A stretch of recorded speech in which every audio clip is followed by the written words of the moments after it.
दोस्तों, ये कहानी पूरी तरह से काल्पनिक है और यह केवल मनोरंजन के लिए बनाया गया है। इस कहानी में किसी भी व्यक्ति, नाम, पता, घटनाएं या उत्पादों का अपमान नहीं किया गया है। अगर आप हमारे 145 नॉवल बॉय चैनल पर नए हैं तो वीडियो को लाइक और चैनल को सब्सक्राइब जरूर करें ताकि हम आप तक ऐसी वीडियो पहुंचाते रहें। धन्यवाद। तो कैसे हैं आप लोग? आशा करता हूं कि आप सभी बहुत अच्छा होंगे। रुद्र की बात सुनकर अवनी सोच में पड़ जाती है। अवनी ने अपने आप से कहा, क्या ये पागल हो गया है? मास्टर राजेश चौथे सितारे पर है, उनके दिल पर हमला करना इतना ज्यादा आसान भी नहीं होगा, और पहली बात ये मुझे अपने पास भी नहीं आने देंगे। इनके दिल पर हमला करना तो बहुत दूर की बात है। पर तभी अवनी को कुछ एहसास होता है और उसकी आंखें चौड़ी हो जाती है। अवनी ने कहा, इसका मतलब ये मेरा इस्तेमाल कर रहा है। यह मुझे चारे की तरह इस्तेमाल करके मास्टर राजेश को मारना चाहता है। लगता है इसने मुझे इसी वजह से बचाया है ताकि मैं इसके इस्तेमाल में आ सकूं। सच में ये लड़का बहुत ज्यादा खतरनाक है। अब आगे क्या होगा? क्या रुद्र ने सच में अवनी को चारे की तरह इस्तेमाल करने के लिए बचाया है? और रुद्र अवनी का किस तरह इस्तेमाल करने वाला है? रुद्र को थोड़ा अजीब लग रहा था। उसे समझ में नहीं आ रहा था कि master Rajesh in martial art के साथ क्या करने वाले हैं। मास्टर राजेश ने कुमार परिवार से निचले स्तर की मार्शल आर्ट लेकर मध्य स्तर की मार्शल आर्ट दी थी, और मास्टर राजेश के पास गुप्ता परिवार की भी मार्शल आर्ट थी। रुद्र ने अपने आप से कहा, कुछ तो है जो ये मेहरा परिवार करना चाहता है। उन्हें अपनी योजना पूरा करने के लिए 12 साल का समय लगा। मुझे इस बारे में पता लगाना होगा। अब आगे क्या होगा? क्या रुद्रा मेहरा परिवार की योजना के बारे में पता लगा पाएगा? और मेहरा परिवार, तीनों परिवार यानी गुप्ता परिवार, वर्मा परिवार और कुमार परिवार की पुश्तैनी मार्शल आर्ट लेकर क्या करना चाहता है का सामना करना पड़ता। पर तभी मास्टर जसवीर ने मास्टर यशवंत की गलतफहमी दूर करते हुए कहा, आप गलत समझ रहे हो, मैंने मास्टर महेश को नहीं मारा। अब उस जगह पर शांति छा जाती है। किसी को भी कुछ समझ में नहीं आ रहा था। मास्टर यशवंत ने धीमी आवाज में पूछा, आप ये क्या बोल रहे हैं? अगर आपने उस मास्टर को नहीं मारा फिर किसने मारा, और पूरी रात वर्मा परिवार को किसने बचाया? मास्टर जसवीर बोले, मास्टर महेश को मारने वाला और कोई नहीं बल्कि रुद्र था। अब आगे क्या होगा? रुद्र के बारे में जानने के बाद तीनों मास्टर का क्या रिएक्शन रहेगा? क्या इस बारे में जानने के बाद भी जानवी की वही सोच रहेगी? जवाब नहीं था। उन्हें भी पता था पुश्तैनी फॉर्मेशन बहुत ज्यादा कीमती होती है और उनकी कीमत भी लगाना असंभव है। इस वक्त मास्टर यशवंत के पास जितने भी खजाने थे वह फॉर्मेशन उन सभी से कहीं गुना ज्यादा कीमती होगी। रुद्र बोला, मैंने आपसे कहा ना, मैं आपको उपहार देने चाहता हूं और उपहार बिल्कुल मुफ्त होते हैं, इसके लिए कोई कीमत नहीं देनी पड़ती। रुद्र की बात सुनकर मास्टर यशवंत सोच में पड़ जाता है कि आखिरकार रुद्र ऐसा कौन सा उपहार देना चाहता है जिसकी कीमत मास्टर यशवंत के पास पड़े सभी खजाने से ज्यादा है। अब आगे क्या होगा? रुद्र मास्टर यशवंत को कौन सा उपहार देने वाला है? क्या वह उपहार मास्टर यशवंत को पसंद आएगा? किसी ताकतवर मार्शल आर्टिस्ट ने बनाया है। जब तक हम उस जाल को नहीं समझ लेते हैं उन रहस्यमय जगह के अंदर जाना नामुमकिन है। इतना सोचने के बाद रुद्र बोला, और जहां तक मुझे समझ में आ रहा है आप भी उन्हीं किस्मत वालों में से एक है जो उस तूफान में से बचकर आया था। रुद्र की बात सुनकर यशवंत अपनी चेयर पर से खड़ा हो जाता है और खिड़की के बाहर देखता हुआ बोलता है, हाँ, मैं भी उस तूफान से बचकर आया था। अब आगे क्या होगा? आखिरकार यशवंत इतने ज्यादा खतरनाक बवंडर के तूफान से बचकर कैसे आया? क्या यशवंत को वह सुनहरी आंख उसी जगह से मिली थी? और यशवंत को वह आंख कैसे मिली? क्या यशवंत उन तीनों रहस्यमयी जगह में से किसी एक जगह के अंदर गया था जिसके अंदर यशवंत को वह सुनहरी आंख मिली? किताब के अंदर पढ़ा था ये सुनहरी आंख बहुत ज्यादा ताकतवर है, इसे कोई भी नष्ट नहीं कर सकता। तभी मास्टर राजेश यशवंत से वह आंख चुराने के बाद नष्ट नहीं कर पाए। अब मेरे पास ये सुनहरी आंख है और उस प्राचीन किताब की सभी यादें भी। अगर मुझे किसी तरह उन तीन रहस्यमय जगह का खजाना मिल जाता है फिर मुझे ताकतवर बनने से कोई नहीं रोक सकता। इतना सोचने के बाद रुद्र के चेहरे पर हल्की मुस्कुराहट आ जाती है और वह चेयर पर बैठने के बाद आगे क्या करना है उस बारे में सोचने लगता है। अब आगे क्या होगा? रुद्र के पास महान सम्राट अंधेरे के देवता की लिखी हुई प्राचीन किताब की सारी यादें हैं और अब रुद्र के पास सुनहरी आंख भी आ गई। और जब मेहरा परिवार को पता चलेगा उनके दो श्रेष्ठ को मारने वाला और कोई नहीं बल्कि रुद्र है तो मेहरा परिवार क्या करेगा? रुद्र ने डरते हुए एक पापड़ी उठा ली थी और उस पापड़ी को अपने मुंह की ओर लेकर जाने लगा था। रुद्र के हाथ कांप पर रहे थे और उसने अपने ऊपर आज से पहले इतना ज्यादा दबाव महसूस नहीं किया था। रुद्र उस पापड़ी को खा लेता है और जैसे ही रुद्र के मुंह में उस पापड़ी का स्वाद घुलता है रुद्र के मुंह से वह पापड़ी तुरंत निकल जाती है। रुद्र ने खांसते हुए कनिका से कहा, ये तुमने मुझे क्या खिला दिया? इससे अच्छा तो जहर का स्वाद होता है, इससे अच्छा मैं इन पापड़ी के बदले जहर खा लेता। उन पापड़ी को खाने के बाद रुद्र के दिमाग में जो आया था उसने तुरंत कनिका के मुंह पर कह दिया था, क्योंकि उसने आज से पहले इतना बेकार खाना नहीं खाया था। अब आगे क्या होगा? रुद्र के मुंह से इतनी खड़ी कोठी सुनने के बाद कनिका क्या करेगी? रुद्र से अपनी इज्जत का फालूदा करवाने के बाद कनिका उदास हो गई थी। उसने कई दिन लगातार मेहनत करके रुद्र के लिए खाना बनाया था पर रुद्र को उसका खाना पसंद नहीं आया। तभी किसी ने गेट के अंदर आते हुए कहा, यहाँ पर ये सब क्या हो रहा है?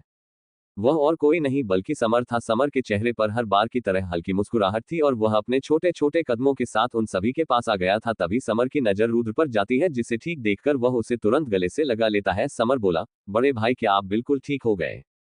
इतना कहने के बाद समर एक लड्डू को उठाने लगता है, पर तभी रुद्र ने समर के हाथ पर चपाट मारते हुए कहा, ये सब लड्डू मेरे लिए है ना कि तेरे लिए। समर ने अपने हाथ को तुरंत पीछे करके सहलाते हुए रुद्र से कहा, बड़े भाई ये लड्डू देखने में बहुत ज्यादा स्वादिष्ट लग रहे हैं और मुझे भी भूख लगी है।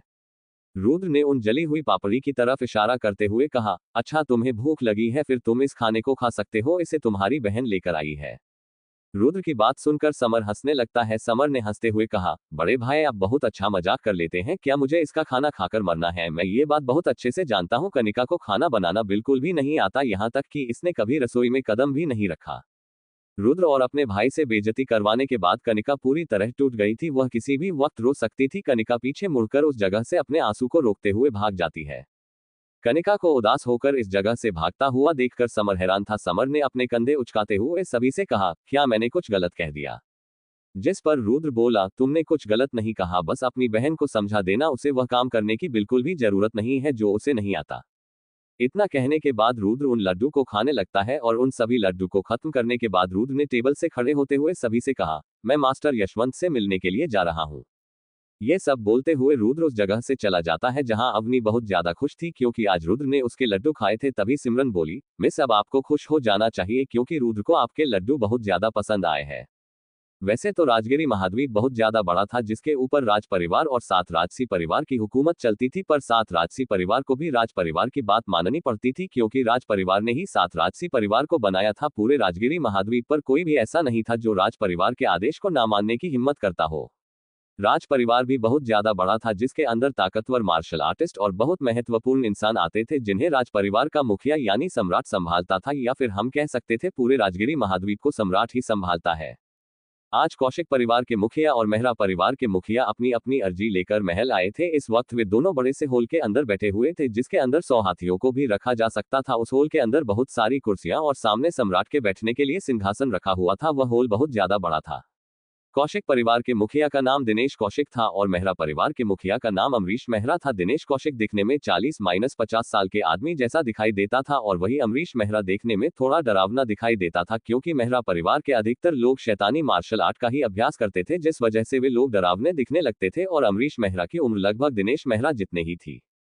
इस वक्त वे दोनों एक दूसरे के आमने सामने बैठे हुए थे और सम्राट के आने का इंतजार कर रहे थे। तभी सम्राट आ जाते हैं। सम्राट की उम्र बहुत ज्यादा हो गई थी और उनकी आंख अंदर तक धंस गई थी। कोई भी देखकर बता सकता था कि सम्राट ज्यादा दिन तक जीने नहीं वाले हैं, पर एक मार्शल आर्टिस्ट की जिंदगी सामान्य लोगों के मुकाबले में बहुत ज्यादा अलग होती है। एक मार्शल आर्टिस्ट जितना ज्यादा ताकतवर बनता जाएगा, उसकी उम्र भी उतनी ही ज्यादा बढ़ती जाएगी और सम्राट को देखकर लग रहा था उन्होंने कई 100 साल अपनी जिंदगी के जी लिए हैं। सम्राट की कमर झुकी हुई थी और उनकी पूरी दाढ़ी सफेद हो चुकी थी। सम्राट को देखकर दिनेश और अमरीश दोनों अपने घुटनों पर आ जाते हैं और सम्राट को नमस्कार करने लगते हैं। जहां सम्राट ने अपने सिंहासन पर बैठने के बाद उन दोनों से कहा, तुम दोनों 2 बड़े परिवार के मुखिया हो, मुझे समझ में नहीं आ रहा इस वक्त तुम दोनों यहाँ पर क्या कर रहे हो। जिस पर अमरीश मेहरा ने अपना सर ऊपर करते हुए सम्राट से कहा, मेरे महाराज मैं यहाँ पर अपनी अर्जी लेकर आया हूँ। आज से 1.5 महीने पहले कौशिक परिवार वालों ने हमारे 2 श्रेष्ठ को मार डाला है। ये बात तो आप भी बहुत अच्छे से जानते हैं। हम सभी 7 बड़े परिवारों के बीच में समझौता हुआ था कि हम एक दूसरे को नहीं मार सकते, पर कौशिक परिवार वालों ने इस समझौते को तोड़ दिया है। अमरीश की बात खत्म होने के बाद दिनेश बोला, क्या तुम्हें सम्राट के सामने झूठ बोलने से डर नहीं लगता महाराज? जरा इससे पूछिए वे दोनों श्रेष्ठ हमारे इलाके में क्या कर रहे थे? उन दोनों श्रेष्ठ ने हमारे इलाके में आकर उस समझौते को तोड़ा है। तभी अमरीश थोड़ा गुस्से में बोला, तुम्हारे परिवार के स्टूडेंट ने हमारे श्रेष्ठ के स्टूडेंट को मारा था, इसलिए वे उस जगह पर पूछताछ करने के लिए आए थे। तुमने इसी बात का फायदा उठाकर उन्हें मार डाला। तुम्हें क्या लगता है मुझे कुछ भी समझ में नहीं आएगा? तुम ये सब 20 साल पहले जो कुछ हुआ था उसका बदला लेने के लिए कर रहे हो। अमरीश को 2 श्रेष्ठ के मरने पर बहुत ज्यादा गुस्सा आ रहा था, पर वही दूसरी तरफ दिनेश बिल्कुल शांत था, जैसे कि वह पूरी तैयारी करके आया हो। दिनेश बोला, कैसा बदला? क्या तुम उस बारे में भूल गए हो जब 3 साल पहले तुम्हारे लोगों ने हमारे श्रेष्ठ की एक आंख निकाल ली थी? उस वक्त मैं कुछ नहीं बोल पाया क्योंकि तुमने कहा था वो श्रेष्ठ हमारे इलाके में आया था, पर 1.5 महीने पहले हमारे इलाके में तुम्हारे परिवार का एक श्रेष्ठ नहीं बल्कि 2 श्रेष्ठ आए थे और उनके साथ 3 ताकतवर मार्शल आर्टिस्ट और भी थे। क्या तुम अब भी कहोगे वे सभी लोग पूछताछ करने के लिए आए थे? एक बच्चा भी उन्हें देखकर बता सकता था उन सभी के इरादे क्या थे। जहां कुछ समय पहले उस जगह पर बिल्कुल शांति थी, वहीं अब उस बड़े से हॉल में अमरीश और दिनेश की आवाज गूंज रही थी। वे दोनों एक दूसरे के साथ बहस कर रहे थे और हर पल उनकी आवाज ऊंची होती जा रही थी। तभी सम्राट ने चिल्लाते हुए कहा, बंद करो अपनी बकवास, मैंने तुम दोनों की बातें सुन ली है और अब मैं फैसला सुना रहा हूँ। कौशिक परिवार वालों को लगता है वे लोट सिटी के अंदर व्यापार करते हैं, तो लोट सिटी उनका हो गया। आज से मैं ऐलान करता हूँ, लोट सिटी कौशिक परिवार वालों का नहीं रहा और ना ही तुम दोनों परिवार में से कोई भी लोट सिटी के अंदर जा सकता। सम्राट का फैसला सुनकर वे दोनों बहुत ज्यादा हैरान हो गए थे, क्योंकि सम्राट ने उन दोनों को लोट सिटी के अंदर जाने से प्रतिबंधित कर दिया था। वे दोनों हैरान इसलिए नहीं हुए थे उन्हें लोट सिटी जाने पर प्रतिबंध लगा दिया था, बल्कि वे हैरान इसलिए हुए थे लोट सिटी जैसी इतने छोटे शहर में सम्राट हम दोनों परिवार को जाने से क्यों रोक रहे हैं। सम्राट तो इतनी छोटी मोटी सिटी पर ध्यान भी नहीं देते हैं। अमरीश बोला, पर महाराज। इससे पहले अमरीश आगे कुछ और बोल पाता, तभी सम्राट ने अमरीश पर चिल्लाते हुए कहा, मैंने फैसला सुना दिया है, मैं नहीं चाहता दोबारा से तुम परिवारों के बीच में लड़ाई बजे, इसलिए आज के बाद तुम दोनों परिवारों में से कोई भी लोट सिटी नहीं जाएगा। सम्राट की बात सुनकर उन दोनों को समझ में आ गया था कि सम्राट उन्हें लोट सिटी जाने से क्यों मना कर रहे थे। वे दोनों सम्राट को नमस्कार करते हैं और उनके फैसले का सम्मान करते हुए उस जगह से चले जाते हैं। और वैसे भी सम्राट के सामने और कुछ बोलकर कोई फायदा नहीं होने वाला था, क्योंकि सम्राट ने अपना फैसला सुना दिया था और अगर वे इसके खिलाफ ज्यादा कुछ बोलेंगे तो उन्हें सम्राट का आदेश न मानने के जुर्म में दंडित भी किया जा सकता है।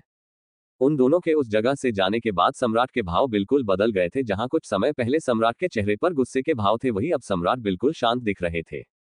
सम्राट बोले, मेहरा परिवार के लोग लोटास सिटी में क्या करने के लिए गए थे? कहीं उन्हें उस राज के बारे में तो नहीं पता चल गया जो हमने पिछले 800 सालों से छुपा कर रखा था?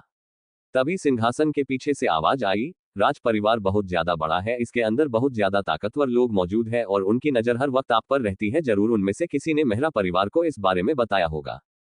सिंहासन के पीछे एक आदमी छुपा हुआ था और सम्राट को भी इस बारे में पता था। सम्राट बोले, अगर ऐसी बात है फिर हमें अपनी योजना को शुरू करना होगा। अगले दिन कौशिक परिवार रुद्र घूमने के लिए बाहर निकला था और जैसे ही वह दोबारा से कौशिक परिवार के अंदर जा रहा था, उस बहुत सारे आदमी दिखाई देते हैं जो एक डोली को घेर कर खड़े थे। उनमें से कुछ लोग मार्शल आर्टिस्ट लग रहे थे और कुछ लोगों ने शाही कपड़े पहन रखे थे। तभी उस डोली के अंदर से एक लड़का बाहर निकलता है, जिसकी तोंद देखकर रुद्र के मुंह से निकला, यह इंसान है या फिर दानव? क्या कोई इंसान भी इतना ज्यादा मोटा हो सकता है? उस मोटे लड़के की उम्र रुद्र जितनी थी, पर उसने शाही कपड़े पहन रखे थे। कोई भी उस मोटा को देखकर बता सकता था कि वह मोटा कितना ज्यादा अमीर है। रुद्र ने उस मोट को ध्यान से देखा और फिर अपने आप से कहा, कुछ भी हो पर इस मोटे की ताकत मुझसे ज्यादा है। मैं दूसरे सितारे के 5वें स्तर पर हूँ और वही यह मोटा दूसरे सितारे के 7वें स्तर पर है। यह मोटा ही नहीं, इसके साथ जितने भी लोग हैं वे सभी दूसरे सितारे के 7वें स्तर पर है। लगता है ये सभी राजसी परिवार में से है। रुद्र कुछ देर उसी जगह पर खड़ा रहता है, पर वे लोग अभी तक कौशिक परिवार के अंदर नहीं गए थे। रुद्र बोला, लगता है ये लोग कौशिक परिवार वालों को नहीं जानते हैं, वरना अभी तक ये लोग अंदर जा चुके होते। इतना सोचने के बाद रुद्र कौशिक परिवार के अंदर जाने लगता है, पर तभी पीछे से उस मोटे लड़के ने रुद्र के पास आते हुए कहा, दोस्त क्या तुम कौशिक परिवार वालों को जानते हो? उस मोटे के चेहरे पर हल्की मुस्कुराहट थी और उसके इरादे कहीं से भी रुद्र को परेशान करने के बिल्कुल भी नहीं थे। रुद्र बोला, मैं कौशिक परिवार वालों को अच्छे से नहीं जानता, पर मेरी इनके साथ थोड़ी बहुत पहचान है। रुद्र की बात सुनकर उस मोटे की मुस्कुराहट और भी ज्यादा बड़ी हो जाती है। वह मोटा बोला, बहुत बढ़िया, इसका मतलब तुम अंदर जा सकते हो। अंदर जाकर तुम्हें मिस जानवी को मेरा संदेश देना है कि मोटू तुम्हारा बाहर इंतजार कर रहा है। जब तक तुम नहीं आओगी वह मोटू कहीं नहीं जाएगा। अब आगे क्या होगा? क्या रुद्र उस मोटे लड़के का संदेश जानवी को देगा? और जानवी का उस मोटे के साथ क्या संबंध है? उस मोटे की बात अभी तक खत्म नहीं हुई थी। उस मोटे ने आगे कहा, और हाँ, उसे कह देना जब तक वह बाहर नहीं आएगी मैं यहाँ से कहीं नहीं जाऊंगा। उस मोटे की बात सुनकर रुद्र को समझने में ज्यादा वक्त नहीं लगा कि यह मोटा जानवी का आशिक है। रुद्र बहुत जोर से हंसना चाहता था, पर उसने अपनी हंसी दबाकर रखी। अपने आप को सामान्य करने के बाद रुद्र बोला, ठीक है, मैं आपके बारे में मिस जानवी को बता दूंगा। जहां रुद्र की बात सुनकर उस मोटे की खुशी का ठिकाना नहीं था। वह मोटा बोला, धन्यवाद दोस्त, मेरी मदद करने के लिए। उस मोटे की बात सुनकर रुद्र कौशिक परिवार के अंदर चला जाता है। रुद्र ने अंदर आने के बाद अपने आप से कहा, अच्छा हुआ मैं उस मोटे के ऊपर नहीं हंसा। वैसे मैं उस मोटे के ऊपर हंस सकता था, पर मुझे फालतू में किसी राजसी परिवार के लड़के से पंगा नहीं लेना। वह मोटा मेरे से 1 या 2 साल बड़ा होगा, फिर भी उसकी ताकत दूसरे सितारे के 7वें स्तर पर है। इतनी कम उम्र में इतने ऊंचे स्तर पर पहुंचना बहुत बड़ी बात है। जरूर यह मोटा अपने परिवार का सबसे खास आदमी होगा, मुझे उसके साथ दोस्ती करनी चाहिए। इतना सोचने के बाद रुद्र कौशिक परिवार के बिल्कुल बीच में मौजूद इमारत की ओर जाने लगता है। लूट सिटी के अंदर कौशिक परिवार कई एकड़ जमीन के अंदर फैला हुआ है, जहां कौशिक परिवार के एरिया में बहुत सारे घर आते हैं जिनके अंदर सभी सिपाही रहते हैं। कुछ घर ऐसे भी हैं जिनके अंदर कुछ खास लोग ही रह सकते हैं, जैसे मास्टर यशवंत, जानवी और सार्थक। फिलहाल वर्मा परिवार जिस घर के अंदर रहता है वह भी कौशिक परिवार के खास घरों में से एक है। मास्टर यशवंत कौशिक परिवार के बिल्कुल बीच में मौजूद इमारत के अंदर रहते हैं, जो 4 मंजिला बड़ी है, और रुद्र इस वक्त मास्टर यशवंत से मिलने के लिए उसी जगह पर जा रहा था। तभी रास्ते में रुद्र को जानवी मिल जाती है, जिसे देखकर रुद्र बोला, कैसी हो, बहुत दिन हो गए मैंने तुम्हें नहीं देखा। जिस पर जानवी ने तंज कसते हुए कहा, मैं बिल्कुल ठीक हूं, पर लगता है अब से नहीं रह पाऊंगी क्योंकि मैंने तुम्हारी शक्ल जो देख ली है। जानवी की बात सुनकर रुद्र ने अपने चेहरे पर हल्की मुस्कुराहट लाते हुए कहा, चलो छोड़ो इन बातों को, मुझे मास्टर यशवंत से मिलने के लिए जाना है, क्या तुम बता सकती हो इस वक्त वे कहां पर है? जानवी ने तुरंत कहा, फिलहाल मास्टर यहां पर नहीं है, तुम उनसे नहीं मिल सकते। जानवी की बात सुनकर रुद्र जानवी को ऊपर से नीचे पूरे ध्यान से देखने लगता है। रुद्र ने अपने आप से कहा, इसके भाव देखने से बिल्कुल भी नहीं लग रहा ये झूठ बोल रही है, लगता है मास्टर यशवंत सच में इस जगह पर नहीं है और मुझे सार्थक भी कहीं पर भी नहीं दिखाई दे रहा, जरूर मास्टर यशवंत सार्थक के साथ कहीं पर गए हैं। इतना सोचने के बाद रुद्र उस जगह से जाने के लिए तैयार ही था, तभी उसे बाहर खड़े मोटे की याद आती है। उस बारे में याद करके रुद्र ने अपने आप से कहा, इसको मैं उसे मोटे के बारे में बताना तो भूल ही गया, मुझे कुछ भी करके इसे बाहर लेकर जाना होगा, तभी तो वह मोटा मेरा दोस्त बनेगा। फिलहाल रुद्र को उस मोटे की वास्तविक पहचान के बारे में नहीं पता था, पर रुद्रा उस मोटे के साथ इतने ज्यादा ताकतवर सिपाही और उस मोटे की ताकत देखकर इतना तो बता सकता था, वह मोटा जरूर राजसी परिवार में से होगा, और अगर रुद्र ऐसे किसी लड़के के साथ दोस्ती कर लेता है तो उसका बहुत ज्यादा फायदा होगा। सब कुछ सोचने के बाद रुद्र अपने मुंह पर हाथ रखकर हंसी रोकने का नाटक करने लगता है और फिर जोर जोर से हंसने लगता है। जानवी भी रुद्र को पागलों की तरह हंसता हुआ देखकर हैरान थी। जानवी ने सोचते हुए कहा, इसे क्या हो गया, ये पागलों की तरह क्यों हंस रहा है? जानवी बोली, क्या हुआ, तुम क्यों हंस रहे हो, और हाँ, मुझसे झूठ बोलने की कोशिश मत करना। जिस पर रुद्र बोला, असल में बात यह है, बाहर एक बहुत प्रतिभाशाली लड़का खड़ा है और वह बहुत ज्यादा सुंदर है, मैंने आज से पहले लोट सिटी के अंदर उस लड़के से ज्यादा सुंदर कोई भी नहीं देखा और वह तुम्हारा इंतजार कर रहा है। उसने मुझसे कहा था अगर तुम बाहर नहीं जाओगी तो वह तुम्हारा कई दिनों तक इंतजार करने के लिए भी तैयार है। रुद्र की बात सुनकर जानवी एकदम समझ जाती है कि बाहर कौन खड़ा है। इससे पहले जानवी कुछ कर पाती, तभी रुद्र ने जानवी को छेड़ते हुए कहा, चलो अब बता भी दो कौन है वो, क्या तुम दोनों आपस में प्यार करते हो? रुद्र की बात सुनकर जानवी बहुत ज्यादा शर्मिंदा हो रही थी और साथ में उसे उस मोटे पर भी गुस्सा आ रहा था। जानवी अपना गुस्सा उतारने के लिए सीधा गेट के बाहर चली जाती है, जहां उसे वह मोटा दिखाई देता है। उस मोटे के पीछे 12 सिपाही भी मौजूद थे जो आसपास नजर रख रहे थे। जानवी ने गुस्से में कहा, राजीव, मैंने तुम्हें पहले भी कहा था मैं तुम्हें पसंद नहीं करती हूँ, फिर तुम बार बार क्यों यहाँ पर आ जाते हो? जानवी को गुस्से में देखकर राजीव की शक्ल रोने जैसी हो जाती है। उसने बड़ी मासूमियत से जानवी को कहा, मिस जानवी, जब मैंने आपको अपने प्यार का इजहार किया था उस वक्त मैं 12 साल का था और अब मैं 20 साल का हो गया। इन 8 सालों के अंदर मैंने आपको 1000 बार पूछा होगा और आप हर बार मुझे ठुकरा देती है। इतने सालों के अंदर तो पत्थर भी पिघल जाता है, क्या आपका दिल अभी तक नहीं पिघला? तभी पीछे से रुद्र की आवाज, जिसने जानवी और राजीव के पास आते हुए कहा, तुम चिंता मत करो मिस जानवी, का दिल तुम्हारे लिए जरूर पिघलेगा। मिस जानवी को तुम्हारे जैसे इतने धैर्यवान लड़के बहुत ज्यादा पसंद है, तुम कुछ दिन और इंतजार करो, देखना मिस जानवी जरूर मान जाएगी। रुद्र की बात सुनकर जानवी को बहुत ज्यादा गुस्सा आ रहा था। उसने गुस्से में सोचते हुए कहा, पहले ये मोटा कम था जो अब परेशान करने के लिए ये भी आ गया, और इसके सामने में कुछ बोल भी नहीं सकती क्योंकि ये बहुत ज्यादा चालाक है, पर मेरे पास भी एक तरीका है जो मैं इसे इसी के जाल में फंसा दूंगी। इतना सोचने के बाद जानवी अपने चेहरे पर हल्की मुस्कुराहट ले आती है और शर्माते हुए राजीव से कहती है, देखो मैं तुम्हें बहुत अच्छी तरह से समझाती हूँ, हम दोनों बचपन में एक साथ खेला करते थे, हम दोनों ने बहुत अच्छा वक्त बिताया, पर अब मैं बड़ी हो गई हूँ और मुझे किसी और के साथ प्यार हो गया, अब मेरे दिल में वह लड़का बसा है। जानवी की बात सुनकर राजीव को बहुत ज्यादा गुस्सा आ गया था। राजीव का मासूम चेहरा किसी पागल गुस्सैल आदमी में बदल गया था। राजीव ने गुस्से में चिल्लाते हुए कहा, मुझे उस कमीने के बारे में बताओ, मैं उसे जिंदा नहीं छोड़ूंगा। रुद्र को भी समझ में आ रहा था कि जानवी क्या करना चाहती है, पर वो कुछ नहीं कर सकता था। रुद्र ने अपने आप से कहा, लगता है अब मैं फंसने वाला हूँ। रुद्र के इतना सोचते ही जानवी रुद्र को घूर कर देखने लगती है, जहां जानवी को ऐसा करते ही राजीव भी रुद्र की तरफ देखने लगता है। रुद्र ने अपने आप से कहा, मुझे इस झमेले में नहीं पड़ना चाहिए था, इस लड़की ने मेरी पूरी योजना पर पानी फेर दिया और साथ में फंसा अलग दिया। अब आगे क्या होगा? जब राजीव को पता चलेगा जानवी जिस लड़के के बारे में बता रही है वह और कोई नहीं बल्कि रुद्र है, तो राजीव क्या करेगा? और राजीव की पहचान क्या है? और वह इतने सारे सिपाहियों के साथ लोट सिटी में क्या करने के लिए आया है? रुद्र राजीव के साथ बिल्कुल भी दुश्मनी नहीं मोल सकता था। हालांकि यह बात अलग थी, अभी तक रुद्र को यह नहीं पता चला था कि राजीव कौन से परिवार से आता है, पर रुद्र इतना जानता था वह अपने सामने खड़े उस मोटे राजीव से बिल्कुल भी पंगा नहीं ले सकता। रुद्र ने पहले से ही 7 राजसी परिवार में से मेहरा परिवार के साथ दुश्मनी मोल ली थी और रुद्र एक और राजसी परिवार के साथ दुश्मनी नहीं मोल सकता था। राजीव को भी समझने में ज्यादा वक्त नहीं लगा था कि जाह्नवी का इशारा किस ओर है। मुझे अब समझ में आया, तू कौशिक परिवार के अंदर ऐसे क्यों जा रहा था जैसे कि वह जगह तेरी है। ऐसा इसलिए था क्योंकि तू जाह्नवी से प्यार करता है। राजीव ने रुद्र का गिरबान पकड़ लिया और उसे घूर कर देखा। रुद्र ने इनकार करते हुए कहा, अरे भाई मेरी बात सुनो, ये सब गलतफहमी है। राजीव की आंखें गुस्से से लाल थी और उसे देखने से ऐसा लग रहा था जैसे कि किसी ने उसके पिता की हत्या कर दी हो। राजीव को इतने गुस्से में देखकर रुद्र ने अपने आप से कहा, लगता है अब मुझे इसको शांत करने के लिए जाह्नवी की मदद लेनी होगी। अभी रुद्र इसी बारे में सोच रहा था, पर तभी राजीव ने जो कहा उसे सुनकर रुद्र बहुत ज्यादा हैरान हो गया। मिस जाह्नवी, ऐसा इस कमीने के अंदर क्या है जो मेरे पास नहीं? आप कैसे मेरे जैसे सुंदर प्रतिभाशाली इंसान की तुलना इस चूहे से दिखने वाले लड़के के साथ कर सकती है? राजीव की बात सुनकर रुद्र का गड्ढा खोद कर दफन होने का जी कर रहा था। रुद्र को अब समझ में आया जाह्नवी ने इस मोट को इतनी बार इनकार क्यों किया, क्योंकि ये मोटा बाकी सभी की तरह अहंकारी बिल्कुल भी नहीं था। अगर यह मोटा अहंकारी होता, जाह्नवी अपनी पहुंच का इस्तेमाल करके पहले ही इस मोट को अपने रास्ते से हटा चुकी होती, पर यह मोटा बाकी लोगों की तरह बिल्कुल भी नहीं था, जिस वजह से जाह्नवी को भी इस मोट को सहन करना पड़ रहा था।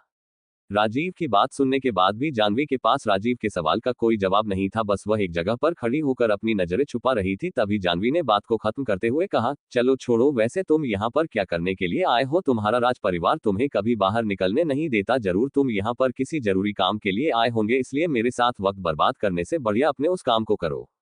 मेरा कोई भी काम तुमसे ज्यादा जरूरी नहीं है और मैंने बड़ी मुश्किल से बहुत विनती करके इस काम को लिया है ताकि मैं तुमसे मिल सकूं। इतना कहने के बाद राजीव ने रुद्र की ओर देखा और कहा, चलो आपस में युद्ध करते हैं। आज मैं तुझे मारकर यह साबित कर दूंगा तुम इस जाह्नवी के लिए बिल्कुल भी लायक नहीं है। मार्शल आर्ट की दुनिया में ताकतवर को ही सर्वश्रेष्ठ माना जाता है, चाहे वह दिखने में कैसा भी हो। अगर कोई कमजोर इंसान दिखने में कितना भी अच्छा हो, फिर भी उसके साथ कीड़े की तरह बर्ताव किया जाएगा। रुद्र ने राजीव को ऊपर से नीचे देखा और फिर उसकी मन ही मन में तारीफ करते हुए कहा, यह लड़का पहला है जिसने मुझे चिल्लाकर अपने परिवार के बारे में नहीं बताया। रुद्र को राजीव की यह बात बहुत अच्छी लगी थी कि उसने लड़ने से पहले अपने परिवार का बखान नहीं किया, वरना सभी लोग लड़ने से पहले अपने सर्वश्रेष्ठ परिवार के बारे में बताते हैं कि हमारे परिवार इतना ज्यादा बड़ा है और आज तक जिस किसी ने भी हमारे परिवार के साथ पंगा लिया वह जिंदा नहीं बचा। रुद्र को धीरे धीरे राजीव का व्यवहार पसंद आ रहा था। राजीव की बातें सुनकर एक सिपाही ने राजीव के पास आते हुए कहा, आप इस लड़के को हमें संभालने दीजिए, हम आपके ऊपर एक भी खरोच नहीं लगने दे सकते। शांत। इससे पहले वह सिपाही आगे कुछ कह पाता, तभी राजीव बोला, मैं मिस जाह्नवी के साथ शादी करने वाला हूं। अगर मैं अपनी बीवी की ही रक्षा नहीं कर सकता फिर मैं सच्चा मर्द नहीं कहलाऊंगा, और वैसे भी ये मेरी इज्जत का सवाल है। अगर मैं नहीं लड़ा मेरा आगे चलकर मजाक बनाया जाएगा और मिस जाह्नवी मुझसे और भी ज्यादा नफरत करेगी। राजीव की बात सुनकर जाह्नवी कुछ नहीं कहती, बस वह दूसरी तरफ देखने लगती है। रुद्र को राजीव की बातें बिल्कुल सही लगी, इसलिए उसने मुस्कुराते हुए मन ही मन में राजीव की प्रशंसा की। रुद्र बोला, ठीक है, मैं आपके साथ युद्ध करने के लिए तैयार हूं, पर तुम्हारे सभी सिपाही मुझसे बहुत ज्यादा ताकतवर है। अगर तुम हारने लगे ये मुझे मार डालेंगे। मैं चाहता हूं इस युद्ध के बीच में कोई भी अपनी टांग नहीं अड़ाए। क्या तुम्हें मेरी बात पर बिल्कुल भी विश्वास नहीं? मैंने तुम्हें कहा ना, ये द्वंद्व सिर्फ हम दोनों के बीच में होगा। रुद्र की बात सुनने के बाद राजीव और भी ज्यादा गुस्सा हो गया। रुद्र बोला, मुझे तुम्हारी बात पर विश्वास है, पर क्या तुम्हारे सभी सिपाही आपको हरता हुआ देख पाएंगे? जब मैं तुम्हें मारूंगा ये सिपाही अपने आप को नहीं रोक पाएंगे और मुझे नहीं लगता उस वक्त ये तुम्हारे आदेश भी मानेंगे, इसलिए मैं अपनी जान जोखिम में नहीं डालना चाहता। रुद्र की बात सुनकर राजीव एक पल के लिए सोच में पड़ गया, फिर उसने उन सभी सिपाहियों की ओर देखा और कहा, अगर तुम में से किसी ने भी अपना एक भी कदम आगे बढ़ाया मैं उसे मार डालूंगा।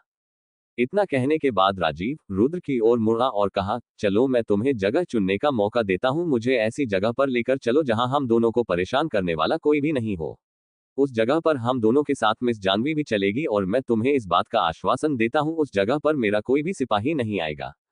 राजीव की बात सुनकर रुद्र के चेहरे पर मुस्कुराहट आ गई। तभी जाह्नवी ने रुद्र का हाथ पकड़कर उसे अपनी ओर मोड़ते हुए कहा, तुम ये क्या कर रहे हो? क्या तुम सच में इसके साथ लड़ाई करना चाहते हो? अगर इसे कुछ हो गया कौशिक परिवार भी तुम्हारी कोई मदद नहीं कर पाएगा। रुद्र ने अपना सहमति में सर हिलाया और कहा, मैं जानता हूं, पर यह मोटा दिल का बुरा नहीं है। रुद्र की बात सुनकर जाह्नवी अपनी जगह पर जम गई। जहां जब राजीव उन दोनों को आपस में बात करता हुआ देखता है वह गुस्से में पूरा लाल हो गया। उसने रुद्र से कहा, तुम देखना मैं तुम्हारा क्या हासिल करता हूं। रुद्र राजीव को जंगल के बीचों बीच एक खुले एरिया में लेकर आ गया। रुद्र की नजर सभी सिपाहियों पर भी थी कि वे चुपके से राजीव के पीछे तो नहीं आ रहे, पर रुद्र हैरान था, कोई भी सिपाही राजीव के पीछे नहीं आ रहा था, जैसे कि राजीव के शब्दों ने उन सभी सिपाहियों के ऊपर जादू कर दिया हो। रुद्र ने अपने चेहरे पर हल्की मुस्कुराहट लाए और राजीव से कहा, मैं तुम्हारी दिल से सराहना करता हूं, तुमने मुझसे लड़ने के लिए अपने किसी भी सिपाही का इस्तेमाल नहीं किया। मैं अपनी बात पर हमेशा खड़ा रहता हूं, और वैसे भी ये मेरे और मिस जानवी के बारे में है, मैं इसे बिल्कुल भी हल्के में नहीं ले सकता। और हाँ, तुम्हें भी मेरी एक बात माननी पड़ेगी, अगर तुम हार जाते हो फिर कभी भी मिस जानवी को अपना चेहरा मत दिखाना। रुद्र ने अपने चेहरे पर शैतानी हंसी लाते हुए कहा, क्या तुम बिल्कुल भी चिंतित नहीं हो? क्या पता मैंने इन झाड़ियां के पीछे अपने कुछ लोगों को छुपा कर रखा होगा और वे लोग तुम्हें जान से भी मार सकते हैं। रुद्र की बात सुनकर राजीव की भौहें सुकड़ गई और वह उल्लू की तरह आसपास देखने लगा, और जब उसे विश्वास हो गया कि आसपास कोई नहीं है, वह बोला, मुझे इससे कोई फर्क नहीं पड़ता। और तुम्हें क्या लगता है, क्या मिस जानवी ऐसे लड़के के साथ प्यार करेगी जो किसी को धोखे से मारना जानता हो? और हाँ, तुम्हारे साथ कितने भी लोग क्यों ना हो, मुझे इससे फर्क नहीं पड़ता, क्योंकि आज तुम हारने वाले हो। हाँ हाँ हाँ, तुम बहुत ज्यादा बहादुर हो, पर अब इस युद्ध को शुरू करते हैं। रुद्र हंसा। इससे पहले रुद्र अपनी आंखें खोलकर राजीव को देख पाता, तभी वह एक मुके को अपने बहुत ज्यादा करीब देखता है। रुद्र उस मुके से बचने के लिए जल्दी पीछे हटा, पर रुद्र ने प्रतिक्रिया करने में वक्त लगा दिया और वह मुक्का सीधे रुद्र के मुंह पर आकर लगा। उस मुके का प्रभाव इतना ज्यादा था, रुद्र उड़ता हुआ दूर जाकर गिरा और उसका दाहिना गाल लाल हो गया। मुझे लगा तुम बहुत ज्यादा मासूम हो, रुद्र ने खड़े होने के बाद तंज कसते हुए कहा। राजीव ने जवाब दिया, अरे अभी अभी तुमने ही तो कहा था कि चलो शुरू करते हैं, और वैसे भी यह मिस जानवी का सवाल है और तुम ये बात बहुत अच्छे से जानते हो, प्यार और जंग में सब जायज है, युद्ध के अंदर कोई नियम और कोई भी व्यक्ति सम्मानित नहीं होता। रुद्र ने राजीव को ध्यान से देखा और फिर उसकी बात को सहमति देते हुए सर हिलाया। रुद्र ने अपने आप से कहा, मुझे तो लगा था यह मोटा बहुत ज्यादा मासूम है, पर यह तो बहुत ज्यादा चालाक निकला, बाहर से देखने पर यह बिल्कुल भी वैसा नहीं लगता। राजीव बोला, क्या हुआ, क्या अब तुम्हें मुझसे डर लग रहा है? अगर तुम मुझसे युद्ध नहीं करना चाहते तो तुम मना कर दो, और वैसे भी जितनी ताकत तुम्हारे पास है तुम मुझे नहीं हरा पाओगे। राजीव की बात सुनकर रुद्र के चेहरे पर शैतानी हंसी आ जाती है। रुद्र बोला, तुम ठीक कह रहे हो, मुझे तुम्हारी बात मान लेनी चाहिए, तुम्हारी ताकत मुझसे ज्यादा है। इससे पहले रुद्र कुछ बोल पाता तभी वह बहुत ज्यादा हैरान हो जाता है। रुद्र ने राजीव के पीछे देखते हुए कहा, मिस जानवी जल्दी अपने आप को ढको, तुम्हारे कपड़े आगे से फटे हुए हैं। रुद्र की बात सुनकर राजीव जल्दी से पीछे मुड़कर देखता है और रुद्र ने इसी मौके का फायदा उठाते हुए राजीव के मुंह पर लात दे मारी। जब रुद्र ने कहा कि जानवी के कपड़े फटे हुए हैं, राजीव जानता था कि रुद्र झूठ बोल रहा है, पर वह अपने आप को नहीं रोक पाया और उसने पीछे मुड़कर देखा। जानवी भी रुद्र का सारा कारनामा देख रही थी और रुद्र को इतनी गंदी चाल चलते हुए देखकर जानवी का चेहरा शर्म से लाल हो गया। जानवी के मुंह से निकला, कमीना कहीं का।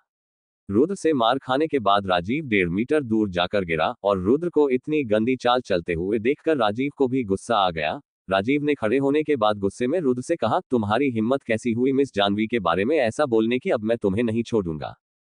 कुछ ही पल के अंदर रुद्र ने राजीव को बहुत ज्यादा गुस्सा दिला दिया और वह गुस्से में रुद्र की ओर बढ़ा। अब आगे क्या होगा? क्या राजीव सच में रुद्र को मार डालेगा या फिर नहीं?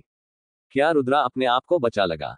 राजीव की भौहें सुकड़ गई और वह अपनी छोटी छोटी आंखों में गुस्सा लेकर रुद्र की ओर बढ़ने लगा। वही रुद्र बिल्कुल शांत था और उसके चेहरे पर हर बार की तरह हल्की मुस्कुराहट थी। रुद्र ने शांत पर शर्द आवाज में कहा, तुम्हारा कहना है मैंने मिस जानवी की बेइज्जती की, पर मैंने तो कुछ शब्द कहे और तुमने उस बारे में सोचकर तुरंत पीछे देखा। क्या तुम उस वक्त मिस जानवी के बारे में गलत नहीं सोच रहे थे? रुद्र की बात सुनकर राजीव अपनी जगह पर स्तब्ध रह गया और रुद्र की बातों के बारे में सोचने लगा। इसने जो कुछ भी कहा वह बिल्कुल सच था। इसने सिर्फ कुछ शब्द कहे और मैं अपने आप को पीछे देख पाने के लिए नहीं रोक पाया, पर मेरे मन में जो तस्वीर आई थी वह बहुत ज्यादा अच्छी थी। इतना सोचने के बाद राजीव शर्माने लगा था। वैसे राजीव की छोटी छोटी नजरें उसके भाव छुपाने के लिए काफी थी, पर फिर भी जानवी की नजर राजीव पर पड़ गई और उसे भी समझने में ज्यादा वक्त नहीं लगा कि राजीव अपने मन में क्या सोच रहा है। जानवी ने राजीव को घूर कर देखा, जहां राजीव भी जानवी की कातिलाना आंखों को देखकर सब कुछ भूल गया। राजीव को ऐसा लग रहा था, अगर आज यहां पर रुद्र नहीं होता तो वह मुझे मार डालती। राजीव रुद्र की ओर देखता है जो बिल्कुल शांत खड़ा था। राजीव बोला, चलो ठीक है, इस बारे में भूल जाओ, अब हम खेल छोड़कर इस युद्ध को खत्म करते हैं। इतना कहने के बाद राजीव अपनी सुनहरे रंग की एनर्जी को बाहर निकालने लगा और वह सारी एनर्जी उसके हाथ के चारों तरफ आ गई। राजीव ने अपने चेहरे पर मुस्कुराहट लाते हुए कहा, तुम अब भी पीछे हट सकते हो, मैं उच्च स्तर की मार्शल आर्ट का उपयोग कर रहा हूं। राजीव की बात सुनकर रुद्र कुछ नहीं कहता, बल्कि वह भी अपनी सुर्ख लाल एनर्जी को बाहर निकालने लगता है। जहां रुद्र को ऐसा करता हुआ देखकर राजीव ने तेजी से रुद्र की ओर बढ़ते हुए कहा, लगता है तुम्हें मेरी बात समझ में नहीं आई। तुम दूसरे सितारे के 5वें स्तर पर हो और वही मैं दूसरे सितारे के 7वें स्तर पर हूं। पर राजीव की किसी भी बात का रुद्र पर कोई फर्क नहीं पड़ा। उसने अपनी सुर्ख लाल एनर्जी को अपने दाहिने हाथ के चारों तरफ लाते हुए आगे कर लिया। राजीव भी रुद्र को ऐसा करते हुए देखकर हैरान था। राजीव रुद्र के करीब पहुंचता हुआ बोला, ये सिर्फ द्वंद्व है, ना कि कोई युद्ध। तुम अब भी पीछे हट सकते हो, पर अगर तुमने ऐसा किया ये तुम्हारी हार होगी, और अगर तुमने मेरे मुके को सहन करने के बारे में सोचा तुम बहुत ज्यादा जख्मी हो जाओगे। राजीव की किसी भी बात का रुद्र पर कोई फर्क नहीं पड़ रहा था। राजीव चाहता था कि रुद्र घायल ना हो, पर ऐसा लग रहा था जैसे कि उसने राजीव के साथ द्वंद्व करने का पूरा मन बना लिया हो। राजीव ने भी गुस्से में अपने दांत पीसते हुए कहा, लगता है तुम्हें अपने ऊपर बहुत ज्यादा घमंड है, फिर मैं भी तुम्हारे ऊपर कोई दया नहीं दिखाऊंगा। इतना कहने के बाद राजीव सीधा रुद्र के हाथ पर अपना मुक्का दे मारता है। मुक्के के प्रभाव से रुद्र के बड़े बाल हवा में उड़ते हैं और उसकी एक शैतानी छवि दिखाई देती है। रुद्र अपनी जगह पर बिल्कुल सही खड़ा था, वही राजीव लुढ़कता हुआ दूर जाकर गिरा। खड़े होने के बाद भी राजीव आश्चर्य से भरा हुआ था, उसे कुछ भी समझ में नहीं आया। राजीव को इस जगह पर जो कुछ भी हुआ उसे समझने के लिए लंबा समय चाहिए था। उसने रुद्र की ओर हैरानी में देखा और अपने आप से कहा, ऐसा नहीं हो सकता, मैं 7वें स्तर पर हूं और वो 5वें स्तर पर। क्या उसकी मार्शल आर्ट मेरी मार्शल आर्ट से बेहतर है? नहीं, ऐसा नहीं हो सकता। मेरे पास जो मार्शल आर्ट है वह पूरे महाद्वीप की बेहतरीन मार्शल आर्ट में से एक है। जानवी भी दूर खड़ी उन दोनों को देख रही थी। जानवी ने रुद्र के बारे में सोचते हुए अपने आप से कहा, हालांकि मेरे और रुद्र के बीच में 36 का आंकड़ा है, पर मुझे फिर भी उसकी ताकत का सम्मान करना चाहिए। ये वही लड़का है जिसने अपनी इसी ताकत के साथ 4थे सितारे वाले दो श्रेष्ठ को मारा था। और रही बात इस मोटे की, जब 4 सितारे वाले मार्शल आर्टिस्ट इसके सामने नहीं टिक पाए, यह मोटा कैसे ठीक पाएगा? रुद्र चलता हुआ राजीव के सामने आ गया था। उसने राजीव से कहा, तुमने अपनी पूरी ताकत का इस्तेमाल क्यों नहीं किया? तुम्हें क्या लगा था मुझे इस बारे में नहीं पता चलेगा? आखिरकार तुम्हारे मन में क्या चल रहा है? रुद्र की बात सुनकर राजीव किसी संत की तरह बोला, इससे क्या फर्क पड़ता है मैंने अपनी पूरी ताकत का इस्तेमाल किया या फिर नहीं? मैं हार गया, और वैसे भी अगर मैं अपने से कमजोर पर अपनी पूरी ताकत का इस्तेमाल करूंगा वो फिर भी मेरी हार होगी, क्योंकि मैं अपने से कम ताकतवर पर अपनी पूरी ताकत का इस्तेमाल नहीं करता। राजीव की बात सुनकर रुद्र ने अपने हाथ को आगे बढ़ते हुए राजीव से कहा, मेरी नजरों में ये दया से बढ़कर कुछ भी नहीं है। रुद्र के इन कुछ शब्दों को सुनकर राजीव हैरान हो गया। उसने अपने आप से कहा, इसने कुछ ही पल के अंदर पता लगा लिया मेरे मन के अंदर क्या चल रहा है। राजीव रुद्र का हाथ पकड़कर खड़ा हो जाता है और अपने चेहरे पर मुस्कुराहट लाते हुए रुद्र से कहता है, तुम सच में बहुत ज्यादा अच्छे हो। अब तुम्हारी ताकत देखने के बाद मैं कह सकता हूँ तुम सच में मिस जानवी के लायक हो। इतना कहने के बाद राजीव जानवी की ओर मुड़ता है और मायूस होते हुए जानवी से कहता है, आपने सच में कोयले की खान में हीरे को ढूंढा है। हालांकि इसकी उम्र शादी करने के लिए काफी नहीं है, पर एक दिन यह जरूर बड़ा होगा, उस वक्त आप दोनों शादी कर लेना। सन। पर तभी उस सन्नाटे में सन की आवाज गूंज गई, जैसे कोई चीज बहुत तेजी से उन सभी की तरफ आ रही हो। इससे पहले कोई कुछ समझ पाता तभी रुद्र राजीव के ऊपर कूद गया, जिस वजह से वे दोनों लुढ़कते हुए दूर जाकर गिरे। जब राजीव अपने पीछे देखता है वह स्तब्ध रह गया। आसपास जितने भी पेड़ थे उन सभी के अंदर हॉल था और उनके अंदर से हल्का हल्का धुआं निकल रहा था। राजीव को समझने में ज्यादा वक्त नहीं लगा कि किसी ने उनके ऊपर हमला किया है। अगर वह हमला राजीव के सर पर लगता, राजीव के सर का भी वही हाल होता जो उन सभी पेड़ का था। जानवी भी राजीव के ऊपर हमला होते हुए देखकर तेजी से उन दोनों के पास आ जाती है, जहां राजीव ने खड़े होते हुए रुद्र से कहा, मुझे नहीं लगा था प्रतिद्वंदी ही मेरा रक्षक बन जाए। तुम्हारा धन्यवाद मुझे बचाने के लिए। जिस पर रुद्र ने आसपास देखते हुए राजीव से कहा, अभी धन्यवाद बोलने का सही वक्त नहीं है, इस जगह पर बहुत सारे लोग हैं। रुद्र के इतना कहते ही दर्जन भर से भी ज्यादा हत्यारे आसपास पेड़ों के ऊपर दिखाई देने लगते हैं। उन सभी हत्यारों ने काले रंग के कपड़े पहन रखे थे और उनकी कमर पर तलवार बंधी हुई थी। कुछ ही पल के अंदर उन सभी हत्यारों ने उन तीनों को चारों तरफ से घेर लिया था। रुद्र ने चारों तरफ देखने के बाद अपने आप से कहा, ये सभी तीसरी सितारे पर है, जरूर इन सभी को भेजने वाला बहुत बड़ा बंदा होगा, वरना किसी आम बंदे के लिए इतने ताकतवर लोगों को इकट्ठा कर पाना नामुमकिन है।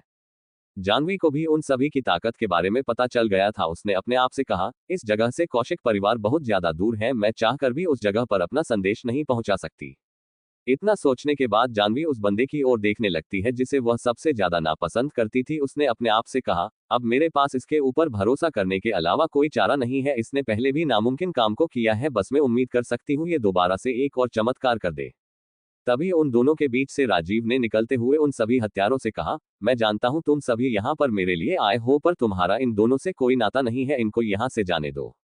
राजीव की बात सुनकर 4 हत्यारे उनके सामने आ गए। सबसे आगे खड़ा हत्यारा उन सभी का लीडर लग रहा था। उसने अपने मुंह से कपड़ा उतारने के बाद अपने चेहरे पर शैतानी हंसी लाते हुए कहा, मुझे शाही खून से यही उम्मीद थी, तुम सच में सम्राट के खून हो, तुम्हारे अंदर सम्राट बनने की सारी खूबी है, पर अफसोस हम इन दोनों को यहाँ से जाने नहीं दे सकते, वरना ये सभी सिपाहियों को लेकर आ जाएंगे। वह हत्यारा अपने सभी साथियों को आदेश देने ही वाला था, तभी रुद्र बोला, अब इसकी रक्षा मैं करने वाला हूं, अगर तुम इसे मारना चाहते हो पहले तुम्हें मेरा सामना करना पड़ेगा।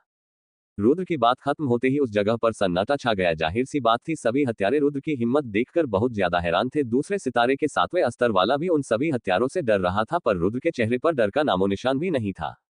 तभी उस जगह पर उन सभी हत्यारों की हंसी गूंज गई। उन हत्यारों के मुखिया ने कहा, लड़के, तेरे अंदर कुछ ज्यादा ही घमंड है। तू दूसरे सितारे के 5वें स्तर पर है। इतनी ताकत के साथ तू हम में से किसी एक का भी सामना नहीं कर सकता।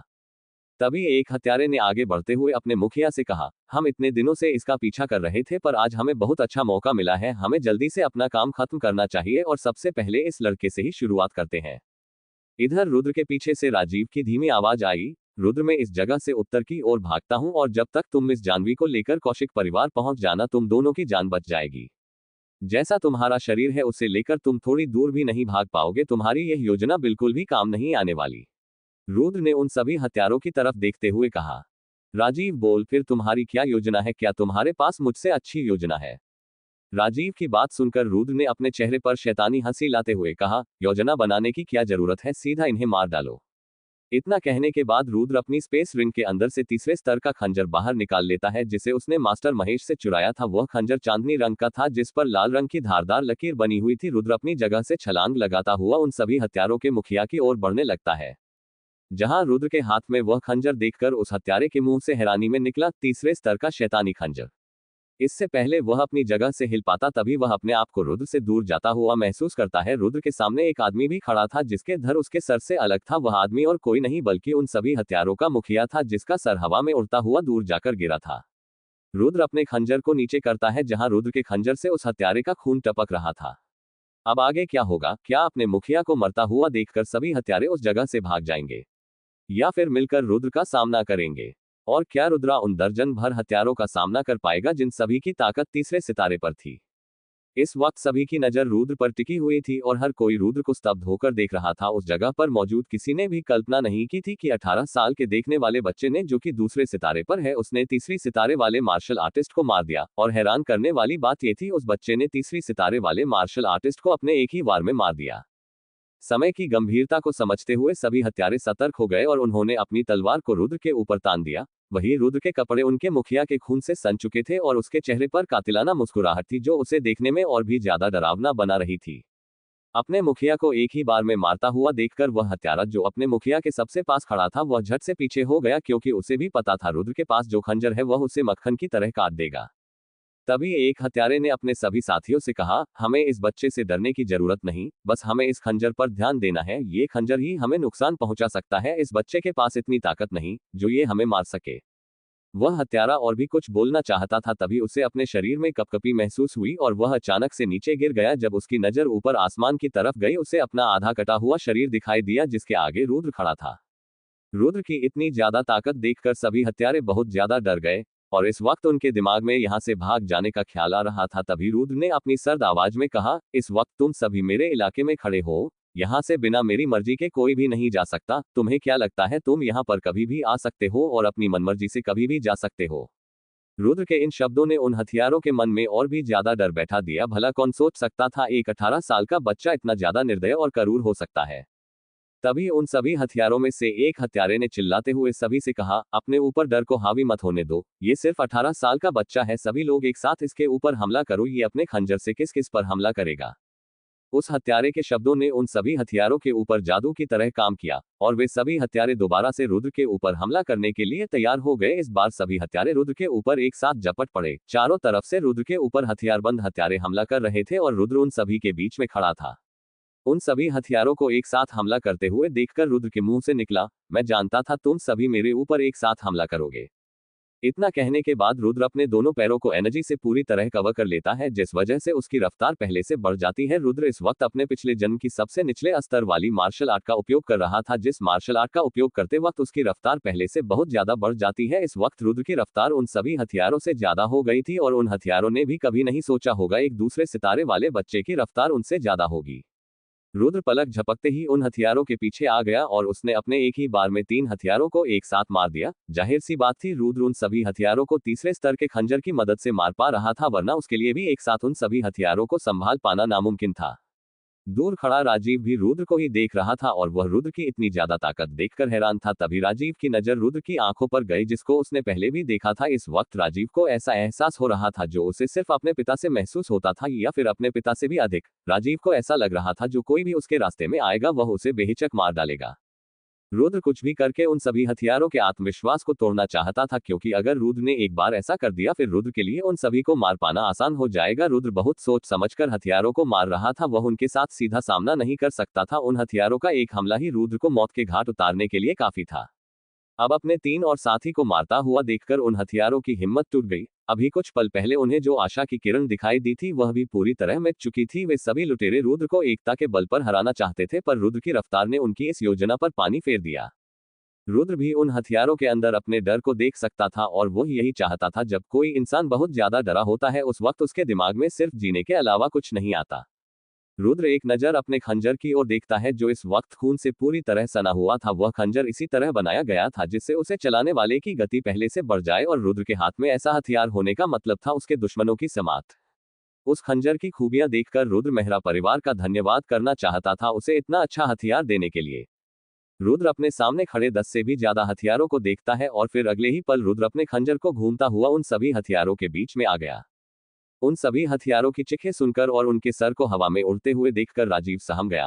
वह उस जगह पर खड़ा होकर वह नृत्य देख रहा था जिसे रुद्र अपने खंजर के साथ कर रहा था। वे सभी हत्यारे रो रहे थे और रुद्र से अपनी जान की भीख मांग रहे थे, पर रुद्र किसी बहरेम शैतान की तरह उन सभी को मारता जा रहा था। राजीव को अपनी आंखों पर बिल्कुल भी विश्वास नहीं हो रहा था। जहां कुछ समय पहले रुद्र उसका प्रतिद्वंदी था और वह उसे बहुत ज्यादा मासूम समझ रहा था, वही वह इतना ज्यादा क्रूर और निर्दय निकलेगा। अपने और रुद्र के युद्ध को याद करके राजीव को ऐसा लगा जैसे कि उस समय रुद्र उसके साथ खेल रहा हो। राजीव ने उस पल को याद करके अपने आप से कहा, मैंने दूसरे सितारे के 7वें स्तर पर होते हुए उसके साथ लड़ने का साहस करा और उसे कमजोर समझकर उसे भाषण भी दिया। ये सब सोचकर राजीव उदास हो गया। मैंने सातों राजसी परिवारों में बहुत सारे प्रतिभाशाली लड़कों को देखा है, पर ये उन सभी से बिल्कुल अलग है। मैंने आज से पहले ऐसा लड़का बिल्कुल भी नहीं देखा जो दूसरे सितारे के 5वें स्तर पर होकर तीसरे सितारे के पहले स्तर वाले मार्शल आर्टिस्ट को संभाल रहा है। इधर राजीव के बगल में खड़ी हुई जानवी भी बहुत ज्यादा हैरान थी। आज से पहले उसने इतना भयावह दृश्य नहीं देखा था। जब उसने सुना कि रुद्र ने चौथे सितारे वाले 2 मार्शल आर्टिस्ट को मारा है, उसके लिए इस बात पर विश्वास कर पाना मुश्किल था, पर जब मास्टर यशवंत ने उसे बताया उसे ना चाहते हुए भी इस बात पर विश्वास करना पड़ा। पर जब आज वह रुद्र को लड़ते हुए देख रही थी उसे पूरी तरह यकीन हो गया कि रुद्र ने ही उन दोनों श्रेष्ठ को मारा था। रुद्र की क्रूरता और उसकी रोबदार आंखें देखकर ऐसा लग रहा था जैसे कि नर्क का देवता धरती पर आ गया हो। रुद्र जब रुका उसके चारों तरफ लाश का ढेर लगा हुआ था और सूखी जमीन खून से पूरी तरह लाल हो गई थी। एक हत्यारा जिसे अभी तक रुद्र में नहीं मारा था वह अपने सामने का मंजर देखकर बहुत ज्यादा डर गया था। हालांकि ये बात अलग थी, वह हत्यारा भी बहुत ज्यादा घायल था। उसके पूरे शरीर पर खंजर के निशान थे, पर वह रुद्र के खंजर से खून टपकता हुआ खून देखकर अपने उस दर्द को भूल गया। उसके दिमाग में सिर्फ एक ही बात गूंज रही थी, रुद्र से अपनी जान की भीख मांगना। रुद्र ने एक नजर उस हत्यारे को देखा और फिर उससे पूछा, तुझे यहाँ पर किसने भेजा है? रुद्र की बात सुनकर वह हत्यारा अपने सभी साथियों को देखता है जिनके मर्त शरीर जमीन पर पड़े थे। वो हत्यारा रुद्र की क्रूरता को चाह कर भी वर्णन नहीं कर सकता था। रुद्र इंसानी शरीर में एक शैतान था। उस हत्यारे को बिल्कुल भी रुद्र की आंखों में दिया नहीं दिखाई दे रही थी। देखने से ऐसा लग रहा था जैसे कि वह ये सब पहली बार नहीं कर रहा हो। हत्यारे ने कांपती हुई आवाज में कहा, हमें इस काम को देने वाला। तभी उस जगह पर बांसुरी की मधुर आवाज गूंज गई और देखते ही देखते उस हत्यारे के मुंह से खून की उल्टी निकली और वह हत्यारा उसी वक्त मार गया। उस मधुर आवाज को सुनकर रुद्र ने सबसे पहले गहरी सांस ली जिससे उसके ऊपर डर हावी न हो। उस आवाज को सुनकर अब रुद्र की रोबदार आंखों में डर की लहर साफ साफ देखी जा सकती थी। वह मधुर आवाज उन तीनों को स्पष्ट रूप से सुनाई दे रही थी और उन तीनों को अपने दिल पर अलग दबाव महसूस हो रहा था। रुद्र ने अपने आप से कहा, 5वें सितारे का मार्शल आर्टिस्ट। ये जरूर 5वें सितारे का मार्शल आर्टिस्ट है। ऐसा सिर्फ 5 सितारे का मार्शल आर्टिस्ट ही कर सकता है। उसने अपनी उस आवाज को उस हत्यारे के कानों में उसे मारने के इरादे से पहुंचाया, जिस वजह से उस हत्यारे की आत्मा को अपना शरीर छोड़ना पड़ा। फिलहाल रुद्र के पास इतनी ताकत नहीं थी वह 5वें सितारे वाली मार्शल आर्टिस्ट का सामना कर सके। 5 सितारे वाले मार्शल आर्टिस्ट की ताकत इतनी ज्यादा होती है वह अपना बिना हाथ उठाए रुद्र को मार सकता है। जहां रुद्र अगर अपने इविल सोल और खंजर का भी इस्तेमाल करे वह फिर भी उस आदमी पर एक करोच भी नहीं पहुंचा पाएगा। 5वें सितारे वाला मार्शल आर्टिस्ट तो बहुत दूर की बात है, रुद्र चौथे सितारे के दूसरे वाले मार्शल आर्टिस्ट को भी नहीं हरा सकता। रुद्र मास्टर महेश को इसलिए हरा पाया था क्योंकि उन्हें अपने ऊपर कुछ ज्यादा ही घमंड था और मास्टर राजेश तो पहले से ही बहुत ज्यादा घायल थे। अगर रुद्र के सामने समझदार चौथे सितारे वाला मार्शल आर्टिस्ट आ जाए वह उसका सामने बिल्कुल भी नहीं कर पाएगा।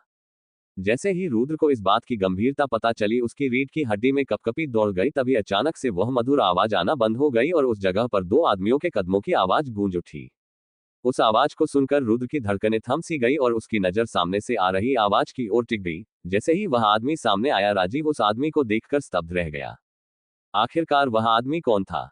क्या वह आदमी राजीव को मारने के लिए आया था? अगर हाँ, तो रुद्र कैसे उस आदमी से राजीव को बचा पाएगा, या फिर रुद्र राजीव और जानवी को छोड़कर उस जगह से भाग जाएगा? अपने सामने उस हत्यारे को मारने वाले का चेहरा देखकर राजीव हैरान हो गया और फिर अगले ही पल राजीव के चेहरे पर मुस्कुराहट आ गई। राजीव ने चिल्लाते हुए कहा, मास्टर आप यहाँ पर कब आए? उस आदमी को देखकर जानवी भी खुश हो गई और उसके मुंह से निकला, उत्तम श्रेष्ठ आप। वह आदमी दिखने में 60 वर्षीय आदमी की तरह दिखाई दे रहा था, जिसके चेहरे पर हल्की मुस्कुराहट थी। उस आदमी ने हरे रंग के कपड़े पहन रखे थे और उसकी कमर पर तलवार बंधी हुई थी। रुद्र की नजर उस आदमी के दाहिने हाथ पर गई, जिस हाथ में बांसुरी थी। उस बांसुरी को देखकर रुद्र को कुछ याद आया और उसने उस आदमी को देखते हुए कहा, राज परिवार के 5 उत्तम श्रेष्ठ में से एक श्रेष्ठ जगत तोमर। रुद्र ने एक बार यशवंत के मुंह से राज परिवार के 5 उत्तम श्रेष्ठ के बारे में सुना था कि अब राज परिवार की पकड़ 7 राजसी परिवार पर पहले की तरह मजबूत नहीं है, पर अभी उनमें से कोई भी परिवार राज परिवार पर आंख उठाने की हिम्मत नहीं करता है, क्योंकि राज परिवार के पास 5 उत्तम श्रेष्ठ है और उनमें से प्रत्येक श्रेष्ठ की ताकत 5वें सितारे पर है, जिस वजह से राज परिवार आज भी 7 राजसी परिवारों को अपने नीचे दबा कर रखता है। और उन 5 उत्तम श्रेष्ठ में से एक श्रेष्ठ का नाम जगत तोमर भी था, जो बांसुरी बजाकर अपने सोचने भर से ही अपने दुश्मनों को मार देता है। एक बार जगत तोमर ने एक साथ 3 5वें सितारे वाले मार्शल आर्टिस्ट का सामना करा था और उन्हें मौत के घाट भी उतरा था। उसी दिन के बाद जगत तोमर का नाम पूरे राजगिरी महाद्वीप पर फैल गया। रुद्र की बात सुनकर मास्टर जगत की भौहें चढ़ गई और उन्होंने रुद्र को ऊपर से नीचे देखा। तभी उस जगह पर जोरों से हंसने की आवाज आई और उस जगह पर यशवंत आ गया। यशवंत ने मास्टर जगत की बगल में खड़े होने के बाद कहा, मैंने कहा था ना, इस लड़के की नजर बहुत ज्यादा तेज है। मैंने सिर्फ एक बार तुम्हारे बारे में बताया था और इसने तुम्हें एकदम पहचान लिया। यशवंत को देखकर जानवी की मुस्कुराहट और भी ज्यादा बड़ी हो गई और वह तुरंत यशवंत के पास चली गई। जानवी ने छोटी बच्ची की तरह कहा, आप दोनों यहाँ पर कब आए? हम दोनों यहाँ पर जब से हैं, जब रुद्र और तीसरे राजकुमार का द्वंद्व चल रहा था। इतना कहने के बाद यशवंत ने रुद्र की ओर देखा और कहा, तुम्हारे अंदर सच में बहुत ज्यादा काबिलियत है। तुमने तीसरे सितारे वाले मार्शल आर्टिस्ट को बहुत आसानी से संभाल लिया। तुम्हारी उम्र के अंदर में भी इतना ज्यादा प्रतिभाशाली नहीं था। रुद्र की तारीफ सुनकर जानवी ने मुंह फेर लिया और रुद्र को तिरछी नजर से देखा। हालांकि यह बात अलग थी, आज उसने खुद अपनी आंखों से रुद्र की ताकत देख ली थी, पर उसे रुद्र कुछ खास पसंद नहीं था। मास्टर, अगर आप यहाँ पर पहले ही आ गए थे तो आप सामने क्यों नहीं आए? इतना कहने के बाद राजीव का सीना चौड़ा हो गया और उसने किसी महान इंसान की तरह आगे कहा, इससे कोई फर्क नहीं पड़ता मेरे साथ क्या होने वाला था, पर अगर मिस जानवी को कुछ हो जाता तो फिर मैं अपने आप को माफ कैसे कर पाता। राजीव की बात सुनकर मास्टर जगत ने हंसते हुए कहा, अगर मैं यहाँ पर पहले ही आ जाता तो मुझे इतना बेहतरीन दृश्य देखने को कैसे मिलता। लड़के, तुम सच में बहुत ज्यादा प्रतिभाशाली हो। मैंने आज से पहले ऐसा दृश्य नहीं देखा। मास्टर जगत की बात सुनकर रुद्र सामने आया और उसने मास्टर जगत को नमस्कार करते हुए कहा, यह आपका बड़प्पन है जो आप मेरी तारीफ कर रहे हैं, पर क्या मैं जान सकता हूं, जब मैं उस आदमी से पूछताछ करने वाला था तो आपने उस आदमी को क्यों मारा? रुद्र की बात सुनकर मास्टर जगत की मुस्कुराहट गायब हो गई और उनके चेहरे पर गंभीर भाव आ गए। मास्टर जगत बोले, लड़के, तुम बहुत ज्यादा समझदार हो, पर तुम्हारी समझदारी तुम्हारी ताकत से बहुत ज्यादा है और जहां तक मैं समझता हूं, इतना ज्यादा समझदार होना तुम्हारी जान ले सकता है। रुद्र को मास्टर जगत की बात समझ में आ गई और उसने उन्हें धन्यवाद करते हुए कहा, मुझे आपकी बात समझ में आ गई, मुझे बचाने के लिए धन्यवाद। असल में मास्टर जगत ने उस हत्यारे को मारकर रुद्र की जान बचाई थी, क्योंकि रुद्र के पास इतनी ज्यादा ताकत नहीं थी कि वह उन हत्यारे को भेजने वाले का सामना कर सके। इसलिए रुद्र ने इस बारे में सोचना बंद कर दिया और वह पीछे हट गया। रुद्र को पीछे हटते हुए देखकर मास्टर जगत के चेहरे पर भी मुस्कुराहट आ गई और उन्होंने रुद्र की तारीफ करते हुए कहा, लड़के, तुम सच में बहुत ज्यादा समझदार हो। तुम्हें पता है कब सामना करना है और कब पीछे हटना है। अगर तुम शैतानी मार्शल आर्टिस्ट नहीं होते तो तुम मेरे शिष्य बन सकते थे। मास्टर जगत की बात सुनकर उस जगह पर मौजूद सभी लोग बहुत ज्यादा हैरान हो गए और वे रुद्र और मास्टर जगत को हैरानी में देखने लगे। हालांकि यह बात रुद्र को नहीं पता थी कि मास्टर जगत ने अभी अभी रुद्र से क्या कहा था। मास्टर जगत खुद रुद्र को अपना शिष्य बनना चाहते थे। पूरे राजसी परिवार में कोई भी ऐसा राजसी परिवार नहीं था जो नहीं चाहेगा कि मास्टर जगत के पास उनके बच्चे जाए। पर मास्टर जगत बहुत ज्यादा जिद्दी थे, वे किसी को भी अपने शिष्य के रूप में नहीं अपनाते थे। बहुत से लोगों ने सम्राट से कहकर मास्टर जगत पर अपने बच्चों के लिए सिफारिश लगवाई, पर मास्टर जगत अपने इरादे के पक्के थे। उन्होंने आज तक राजीव के अलावा किसी को भी अपने शिष्य के रूप में नहीं अपनाया। मास्टर जगत राजीव को भी अपने शिष्य के रूप में नहीं अपनाना चाहते थे, पर राजीव पूरे 1 साल तक मास्टर जगत के घर की सीढ़ियों पर पड़ा रहा। तब जाकर मास्टर जगत ने राजीव को अपने शिष्य के रूप में अपनाया और आज तक उन्होंने राजीव को भी अपनी सभी मार्शल आर्ट के बारे में नहीं बताया, बस छोटी मोटी 3-4 तकनीकी शिकायत। अगर रुद्र मास्टर जगत का शिष्य बन जाता है, फिर सभी 7 राजसी परिवार के लोग भी रुद्र को जानते होंगे, उन्हें भी रुद्र की इज्जत करनी होगी। यशवंत ने राजीव और जानवी के खुले मुंह को देखा और फिर अपने आप से कहा, इन दोनों को अभी भी बहुत कुछ देखना बाकी है। वही ये लड़का इन दोनों से बिल्कुल अलग है। देखने से ऐसा लगता है जैसे कि इसे दुनिया का पूरा तजुर्बा है और कहीं ना कहीं मैं जानता था एक दिन जरूर ऐसा आएगा। आखिरकार कौन रुद्र जैसे प्रतिभाशाली लड़के को अपना शिष्य नहीं बनना चाहेगा। चाहे दुनिया का कोई भी ताकतवर इंसान हो, वह भी अपने लिए एक शिष्य जरूर चुनेगा ताकि वह अपनी पूरी रियासत उसे देख सके। इधर रुद्र के दिमाग में कुछ और ही चल रहा था। उसने अपने आप से कहा, क्या ये मुझे अपना शिष्य बनना चाहता है? अच्छा हुआ मैं शैतानी मार्शल आर्टिस्ट हूँ, वरना मुझे इसको मना करना पड़ता। अगर किसी को मेरा मास्टर बनना है, उसके लिए उस आदमी का बहुत ज्यादा ताकतवर होना जरूरी है, उल्टा मैं इसे अपना शिष्य बना सकता हूँ। मेरे पास इतना ज्यादा ज्ञान है, ये अपनी पूरी जिंदगी भी लगाकर इकट्ठा नहीं कर सकता। मास्टर जगत आगे बढ़ते हैं और राजीव को पकड़ लेते हैं। मास्टर जगत बोले, मुझे यहाँ से जाना होगा। तीसरे राजकुमार को अभी कुछ काम है जो उन्होंने अभी तक नहीं किया।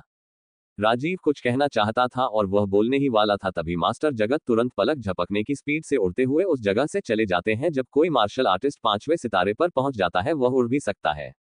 मास्टर जगत की स्पीड इतनी ज्यादा थी, रुद्र तो उन्हें देख भी नहीं पाया। रुद्र को ऐसा लगा जैसे कि मास्टर जगत उसके सामने से गायब हो गए हो। रुद्र ने मास्टर जगत की ताकत देखने के बाद अपने आप से कहा, मुझे जल्द से जल्द 5वें सितारे पर पहुंचना होगा, वरना मुझे हर वक्त 5वें सितारे वाले मार्शल आर्टिस्ट से डर रहेगा। अभी रुद्र इसी बारे में सोच रहा था, तभी यशवंत रुद्र के सामने आ गया। यशवंत का चेहरा गंभीर था और उसे देखने से ही लग रहा था कि उसे रुद्र से कुछ जरूरी बात करनी है। यशवंत बोला, रुद्र चलो, मुझे तुमसे कुछ जरूरी बात करनी है। यशवंत की बात सुनकर रुद्र बोल, चलिए बड़े भाई यशवंत।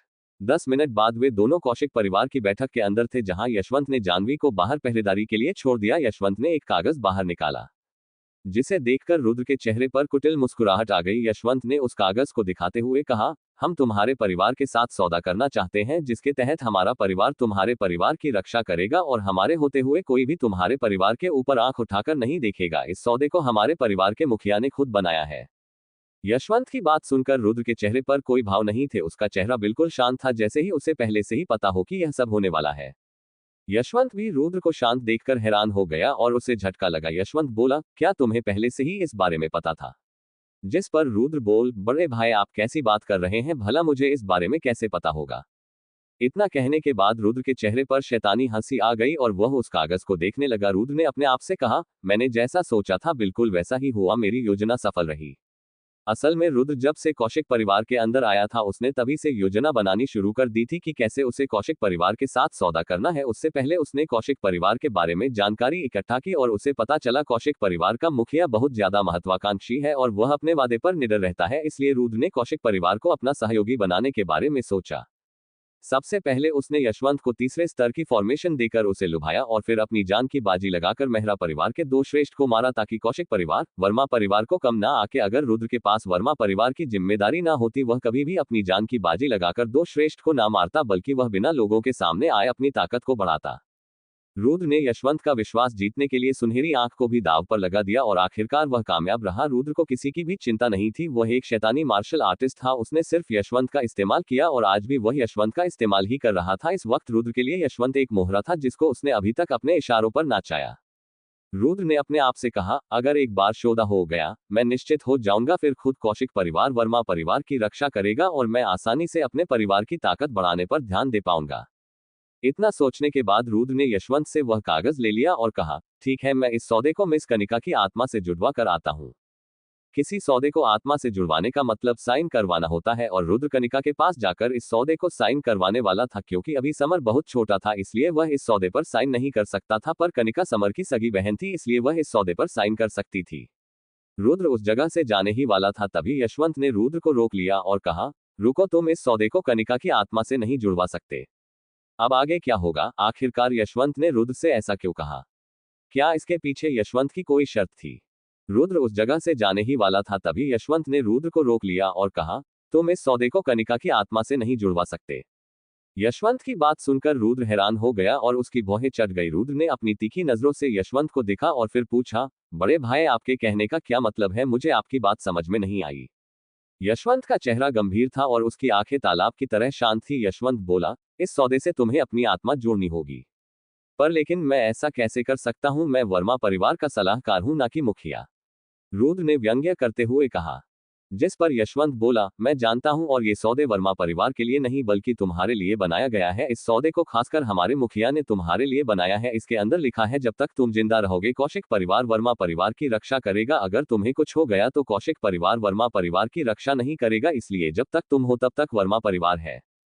यशवंत की बात सुनकर पहले तो रुद्र हैरान हो गया, पर अगले ही पल उसके चेहरे पर मुस्कुराहट आ गई। उसने अपने आप से कहा, मुझे लगा ही था कौशिक परिवार का मुखिया कोई समझदार इंसान होगा। कुछ देर और बात करने के बाद रुद्र बैठक से बाहर आ गया। बाहर आने के बाद रुद्र ने देखा कि अब तक सूरज भी ढल चुका था और अंधेरे ने चारों तरफ अपना बसेरा फैला लिया। कुछ देर चलने के बाद रुद्र को अंगद दिखाई दिया। रुद्र ने अंगद से पूछा, वो मुझे मिस कनिका कहीं पर दिखाई नहीं दे रही, क्या तुम्हें उसके बारे में पता है? मुझे उससे बहुत जरूरी बात करनी है। रुद्र की बात सुनकर अंगद ने गहरी सांस ली और फिर रुद्र से कहा, चलो मैं तुम्हें उनके पास लेकर चलता हूँ। इतना कहने के बाद अंगद रसोई की ओर चल पड़ा और जैसे ही रुद्र रसोई के अंदर आया, अंगद ने एक कोने की ओर इशारा करते हुए कहा, मिस कनिका यहाँ पर है। जब रुद्र ने अंगद के इशारे की ओर देखा तो उसे कनिका दीवार के सहारे नींद में दिखाई दी। कनिका सोते वक्त बहुत ज्यादा मासूम लग रही थी, पर उसके गोरे चेहरे पर कालिक लगी हुई थी और उसके कपड़े भी गंदे थे। देखने से ऐसा लग रहा था जैसे कि आज कनिका ने पूरा दिन इसी रसोई के अंदर बिताया है। अंगद ने आह भरी और कनिका के बारे में बताते हुए कहा, आज पूरे दिन से मिस कनिका यहीं पर है। उन्होंने पूरा दिन रसोइया से खाना बनाने का प्रशिक्षण लिया है। पूरा वर्मा परिवार जानता है तुम कितने ज्यादा ताकतवर हो, पर तुम्हें मिस कनिका की कदर करनी चाहिए।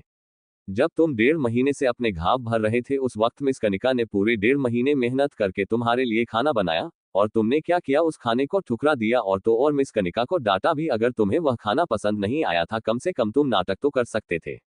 रुद्र ने अंगद की बात को नजरअंदाज किया और रसोई के अंदर रखे मेज की ओर चला गया जिसके ऊपर कुछ खाना रखा हुआ था। उस खाने को देखकर रुद्र तुरंत समझ गया कि इस खाने को कनिका ने बनाया है। हालांकि वह खाना दिखने में इतना ज्यादा अच्छा नहीं लग रहा था, पर वह पहले से बेहतर था। रुद्र ने उस खाने का कुछ भाग उठाया और खा लिया। अंगद भी रुद्र को ऐसा करते हुए देख रहा था। जब रुद्र ने उस खाने को खाया तो उसके चेहरे पर कोई भाव नहीं थे, जिसे देखकर अंगद ने अपना माथा पीट लिया। अंगद रुद्र के पास गया और उसे समझाते हुए कहा, लगता है तुम्हें अभी तक मेरी बात समझ में नहीं आई। तुम्हें मिस कनिका के खाने को खाते ही ऐसा नाटक करना है जैसे कि तुम्हें मिस कनिका का खाना बहुत ज्यादा अच्छा लगा। देखो मैं तुम्हें करके दिखाता हूँ। इतना कहने के बाद अंगद ने उस खाने का कुछ भाग उठा लिया और अपने मुंह के अंदर रखते हुए कहा, देखो तुम्हें बिल्कुल वैसा ही करना है जैसे जैसे मैं करूंगा।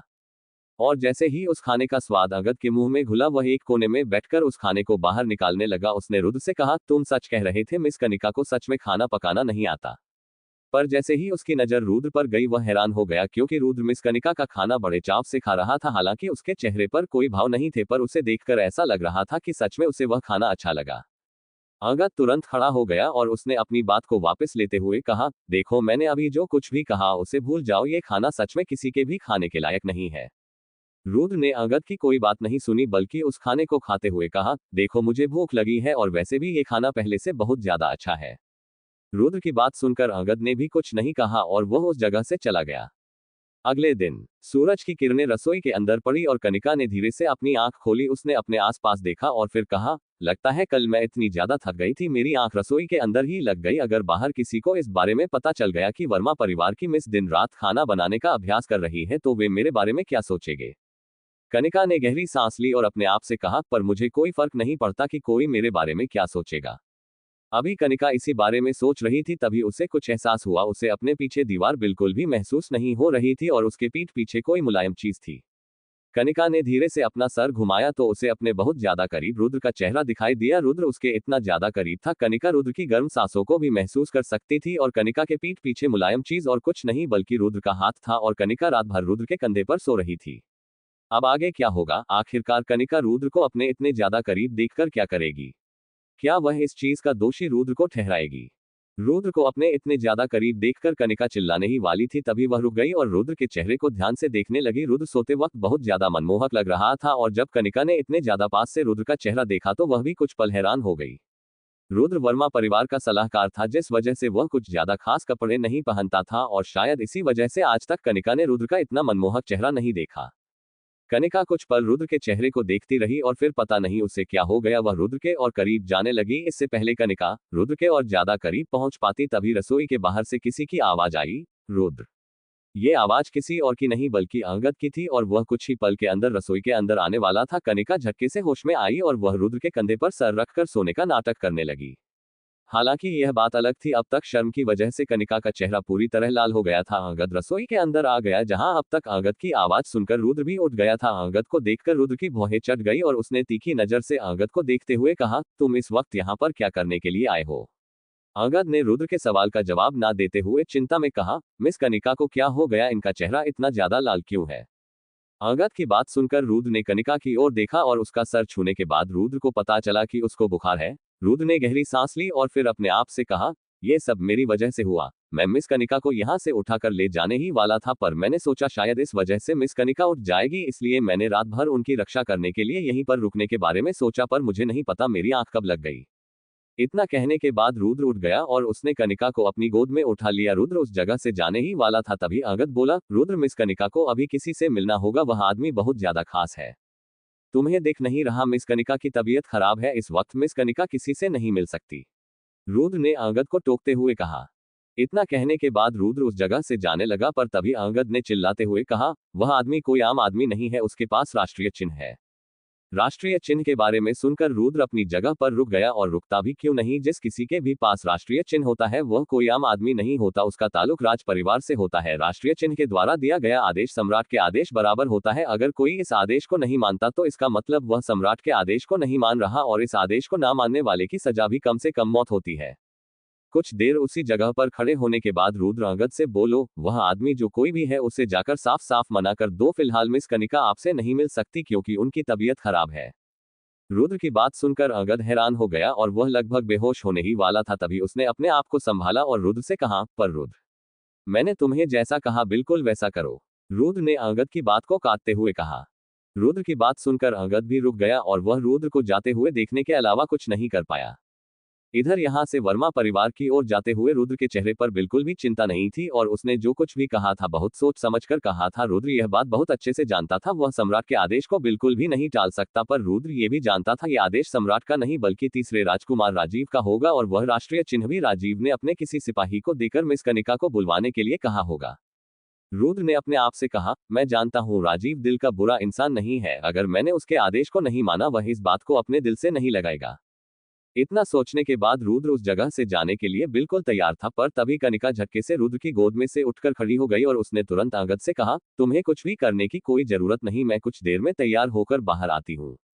अंगद भी कनिका को देखकर खुश हो गया और उसने अपने मन ही मन में खुशी मनाते हुए कहा, अच्छा हुआ मिस कनिका उठ गई, वरना ये रुद्र मुझे मरवा डालता। इतना सोचने के बाद अंगद कनिका के सामने झुका और उस जगह से जाते हुए कहा, ठीक है मिस कनिका, मैं आपका बाहर इंतजार करता हूँ। अभी तक मिस कनिका का चेहरा लगभग ठीक हो गया था, पर अभी भी उनका चेहरा शर्म की वजह से थोड़ा लाल था और वह रुद्र से नजरें नहीं मिला पा रही थी।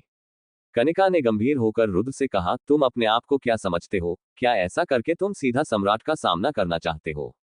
इतना कहने के बाद कनिका मुड़ी और उस जगह से चली गई। इधर रुद्र अपनी जगह पर बिल्कुल स्तब्ध खड़ा था, उसे कुछ भी समझ में नहीं आ रहा था। अभी कुछ समय पहले कनिका बीमार थी और फिर अगले ही पल वह ठीक हो गई। रुद्र को तो ऐसा लग रहा था कि कनिका बीमार होने की वजह से बेहोश हो गई है, पर उसे क्या पता था कनिका उनकी सारी बातें सुन रही है। रुद्र ने अपने आप से कहा, मैं अपने पिछले जन्म में महान सम्राट था, आज तक कोई भी इंसान ऐसा नहीं था जिसे मैं नहीं समझ पाया हूं, पर मैं कभी मिस कनिका को नहीं समझ पाया, आखिरकार उनके मन में क्या चलता रहता है। असल में रुद्र के पिछले जन्म में रुद्र की मुलाकात ऐसी किसी भी लड़की से नहीं हुई थी जो दिल की इतनी ज्यादा साफ हो, और ना ही उसे प्यार शब्द का मतलब पता था, इसलिए रुद्र मिस कनिका के इरादे को नहीं समझ पाया, वरना रुद्र के लिए ऐसा कुछ भी नहीं था जिसे वह नहीं समझ पाए। रुद्र इसी बारे में सोचता हुआ वर्मा परिवार की ओर उस सिपाही से मिलने के लिए चल पड़ा जो कनिका को लेने के लिए आया था। कुछ ही देर के अंदर रुद्र वर्मा परिवार पहुंच गया और जैसे ही वह घर के अंदर दाखिल हुआ उसे वह सिपाही दिखा जो कनिका को लेने के लिए आया था। वह सिपाही दूसरे सितारे के 7वें स्तर पर था और उसके कपड़े देखकर कोई भी बता सकता था कि यह सिपाही राज परिवार से है। उस सिपाही का सीना चौड़ा था और उसकी गर्दन ऊंची थी। उस सिपाही की कमर पर राष्ट्रीय चिन्ह को साफ साफ देखा जा सकता था। उस सिपाही ने राष्ट्रीय चिन्ह को अपनी कमर पर इस तरह बांध रखा था जिससे सभी लोगों की नजर सबसे पहले उस राष्ट्रीय चिन्ह पर जाए। रुद्र उस सिपाही को देखते ही समझ गया कि वह मुझे नीचा दिखाने की कोशिश कर रहा है। जहां उस सिपाही ने रुद्र को देखकर कहा, लगता है तुम्हारा नाम रुद्र है, हमारे राजकुमार ने तुम्हारे पूरे परिवार के साथ बात करने के लिए बुलाया है। उस सिपाही की बात सुनकर रुद्र उसके बगल से निकल गया और सामने रखी कुर्सी पर बैठते हुए अपने आप से कहा, यह मुझे घमंड दिखाने की कोशिश कर रहा है। जब ये अपनी मां की पेट में होगा तब से मैं घमंड दिखाने वाले लोगों को मारता आ रहा हूं। इतना सोचने के बाद रुद्र के चेहरे पर शैतानी हंसी आ गई। जहां रुद्र को इस तरह बर्ताव करते हुए देखकर उस सिपाही की आंखें गुस्से में सुखड़ गई और वह भौहें चढ़ाकर रुद्र को देखने लगा। रुद्र बोला, क्या वह मोटा ठीक है या फिर वह अभी तक घायल है? रुद्र की बात सुनकर वह सिपाही पलटकर जवाब देने ही वाला था, तभी वह हैरान हो गया और उसने घबराते हुए अपने आप से कहा, क्या इसमें अभी अभी हमारे राजकुमार को मोटा कहा? इस पूरे महाद्वीप के अंदर 10 से भी कम लोग ऐसे हैं जो राजकुमार को मोटा कह सकते हैं। अब तक उस सिपाही की आवाज धीमी हो गई थी और उसके अंदर पहले जैसा जोश नहीं दिखाई दे रहा था। उसने घबराते हुए कहा, राजकुमार बिल्कुल ठीक है। उसकी बात सुनकर रुद्र की हंसी और भी ज्यादा डरावनी हो गई और उसने उस सिपाही को देखते हुए कहा, लगता है उसने तुम लोगों को नहीं बताया क्योंकि उसे भी अपनी इज्जत का ख्याल है, वरना उसकी चोट अभी तक ठीक नहीं होगी, क्योंकि मैंने उसे कल 20 से भी ज्यादा मुक्के मारे थे और लातों की तो बात ही मत करो। इतना कहने के बाद रुद्र जोर जोर से हंसने लगा। जहां वह सिपाही बस अपने होंठ फड़फड़ाता रह गया। रुद्र ने उस सिपाही से आगे कहा, वैसे क्या वह बूढ़ा मास्टर जगत कल रात गुस्से में था? इधर अब तक उस सिपाही की कमर झुक गई थी और उसका घमंड चकनाचूर हो गया था, यहां तक कि उसने राष्ट्रीय चिन्ह भी छुपा लिया था। हालांकि यह बात अलग थी, उसने इस राष्ट्रीय चिन्ह की मदद से बहुत लोगों को डराया था, पर रुद्र अलग था। रुद्र उन लोगों में से बिल्कुल भी नहीं था जो इस मामूली से सिपाही के काबू में आ जाए, और वह सिपाही भी इस बात को बहुत जल्दी समझ गया था। उसने रुद्र के आगे घमंड ना दिखाकर चुपचाप उसकी बात सुनना सही समझा। रुद्र की बात सुनकर उस सिपाही ने कहा, कल रात मास्टर जगत राजकुमार के साथ वापस आए थे और वे बिल्कुल भी गुस्से में नहीं लग रहे थे। रुद्र उस सिपाही को तीखी नजरों से देख रहा था और उस सिपाही की बात सुनकर रुद्र ने गहरी सांस ली और उससे बोला, अच्छा हुआ वह बूढ़ा गुस्से में नहीं है। वैसे क्या तुमको पता है वह बूढ़ा मुझसे गुस्सा क्यों था? क्योंकि वो मुझे अपना शिष्य बनाना चाहता था और मैंने उसका शिष्य बनने से मना कर दिया, पर तुम्हारी बात सुनकर मुझे अच्छा लगा, अब मैं बेफिक्र होकर उस जगह पर जा सकता हूँ। रुद्र के उन आखिरी शब्दों में उस सिपाही को बहुत ज्यादा हैरान कर दिया, यहाँ तक कि वह सिपाही बहुत ज्यादा घबरा भी गया था। जब उसने उस दृश्य को याद किया कि वह कैसे रुद्र को घमंड दिखा रहा था, उस बारे में सोचकर वह सिपाही अपने आप को संभाल नहीं पाया और नीचे गिर गया। अब तक उस सिपाही की हालत बहुत ज्यादा खराब हो गई थी। जहां कुछ समय पहले उसका घमंड आसमान छू रहा था, वहीं अब वह खुद नीचे था और उसका दिल जोरों से धड़क रहा था। उसने घबराहट में अपने आप से कहा, आखिरकार ये लड़का कौन है? मैंने आज से पहले इसके बारे में क्यों नहीं सुना, जो हमारे राजकुमार का दोस्त है और मास्टर जगत भी इसे अपना शिष्य बनाना चाहते हैं। जब रुद्र ने देखा कि वह सिपाही नीचे गिर गया है, उसने उस सिपाही से कहा, क्या हुआ, क्या आपको मेरी जरूरत है? रुद्र ने उस सिपाही से यह बात तो कही थी, पर उसका उस सिपाही की मदद करने का कोई इरादा नहीं था। अब आगे क्या होगा? क्या रुद्र उस सिपाही को जाने देगा या फिर वह उस सिपाही को और भी ज्यादा डराएगा? और आखिरकार तीसरा राजकुमार यानी राजीव वर्मा परिवार के साथ क्या बात करना चाहता था? परिवार और कुमार परिवार पहले 7 राजसी परिवार की तरह एक बड़ा परिवार था और तुम्हारे परिवार ने हमारे राजगिरी महाद्वीप की नींव रखी थी। तुम्हारा परिवार हमारे राजगिरी महाद्वीप का संस्थापक था। राजीव की बात सुनकर सभी लोग बहुत ज्यादा हैरान हो गए और उनके मुंह खुले के खुले रह गए। बेशक किसी को भी राजीव की बात पर विश्वास नहीं हो रहा था। भला जिस परिवार ने पूरे राजगिरी महाद्वीप की नींव रखी थी, वह परिवार इतना ज्यादा गरीब और कमजोर कैसे हो सकता है? उन्हें राजीव की बात एक मनगढ़ंत कहानी के अलावा कुछ नहीं लग रही थी।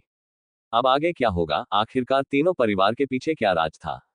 क्या सच में पहले तीनों परिवार एक थे और उनकी ताकत 7 राजसी परिवार के बराबर थी? फिर अचानक से क्या हुआ जो तीनों परिवार इतने ज्यादा कमजोर और गरीब हो गए? ताकतवर बन भी गया, क्या वह उन सभी 7 राजसी परिवार को रोक पाएगा? कनिका का संदेह बिल्कुल सही था। अगर राज परिवार जैसा इतना ज्यादा ताकतवर परिवार भी उन 7 राजसी परिवार को नहीं रोक पा रहा है, फिर वे लोग उनको कैसे रोक पाएंगे? राजीव कनिका के इस सवाल का जवाब देने ही वाला था, तभी रुद्र के चेहरे पर मुस्कुराहट आ गई और उसने राजीव की बात को काटते हुए कहा, मिस कनिका, हमारे परिवार का मकसद उन 7 राजसी परिवार को रोकने का नहीं, बल्कि खुद एक राजसी परिवार बनाकर 8वां राजसी परिवार बनाना है। अब आगे क्या होगा? आखिरकार रुद्र का क्या मतलब था? और राजीव कैसे तीनों परिवारों को इतना ज्यादा ताकतवर बनाने वाला था? रुद्र की बात सुनकर कनिका हैरान हो गई, पर उसे अभी तक पूरी बात समझ में नहीं आई थी। कनिका को इतना तो समझ में आ गया था कि वे सभी 8वां राजसी परिवार बनाकर 7 राजसी परिवार में युद्ध होने से रोक सकते हैं, पर कनिका को यह समझ में नहीं आया था कि ये सब कैसे होगा। रुद्र भी कनिका के मन की बात जान गया था, इसलिए उसने कहा, लगता है मिस कनिका आपको अभी तक समझ में नहीं आया।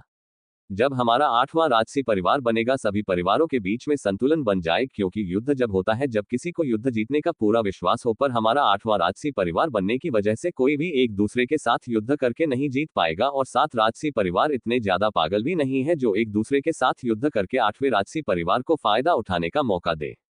रुद्र की बात सुनकर कनिका ने अपना सर हिलाया, जहां राजीव ने रुद्र की तारीफ करते हुए कहा, सच में रुद्र अद्भुत है, अब मुझे पूरा यकीन है वर्मा परिवार को तरक्की करने से कोई नहीं रोक सकता है। राजीव को रुद्र की तारीफ करते हुए देखकर जंगशेर ने गुस्से में अपने होंठ दबा लिए और अपने आप से कहा, अगर मुझे इसके बारे में पहले पता होता मैं इसके साथ कभी दुश्मनी नहीं करता और शायद अब तक मैं इसे अपनी तरफ भी कर लेता। आखिरकार ऐसे लड़के 1000 साल में एक बार जन्म लेते हैं। जबकि अब हमने तीनों परिवारों के इतिहास को अच्छे से जान लिया है, तो मुझे ये बताओ तुम हमें 8वां राजसी परिवार कैसे बनाओगे?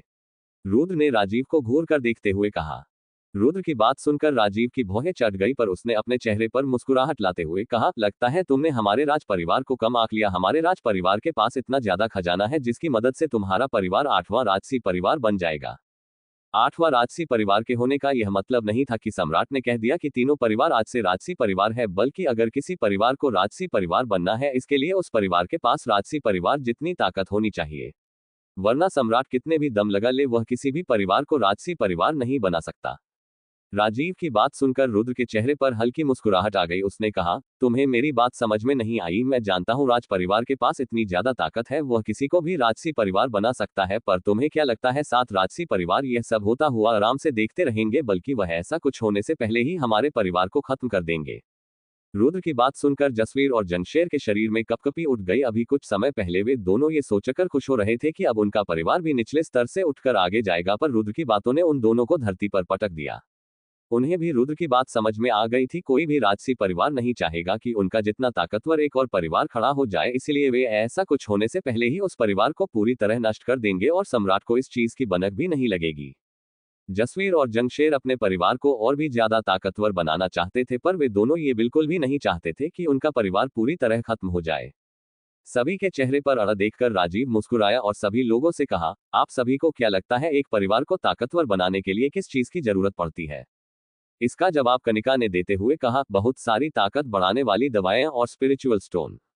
राजीव बोला, नहीं, एक परिवार को ताकतवर बनाने के लिए ताकतवर श्रेष्ठ की जरूरत पड़ती है। जैसे कि कौशिक परिवार के पास 2 ताकतवर श्रेष्ठ है, और बिल्कुल इसी तरह मेहरा परिवार के पास 12 ताकतवर श्रेष्ठ है, जिनकी ताकत कौशिक परिवार के 2 ताकतवर श्रेष्ठ जितनी है। बिल्कुल इसी तरह हर राजसी परिवार के पास ताकतवर श्रेष्ठ है, जिस वजह से उनका परिवार इतना ज्यादा ताकतवर है।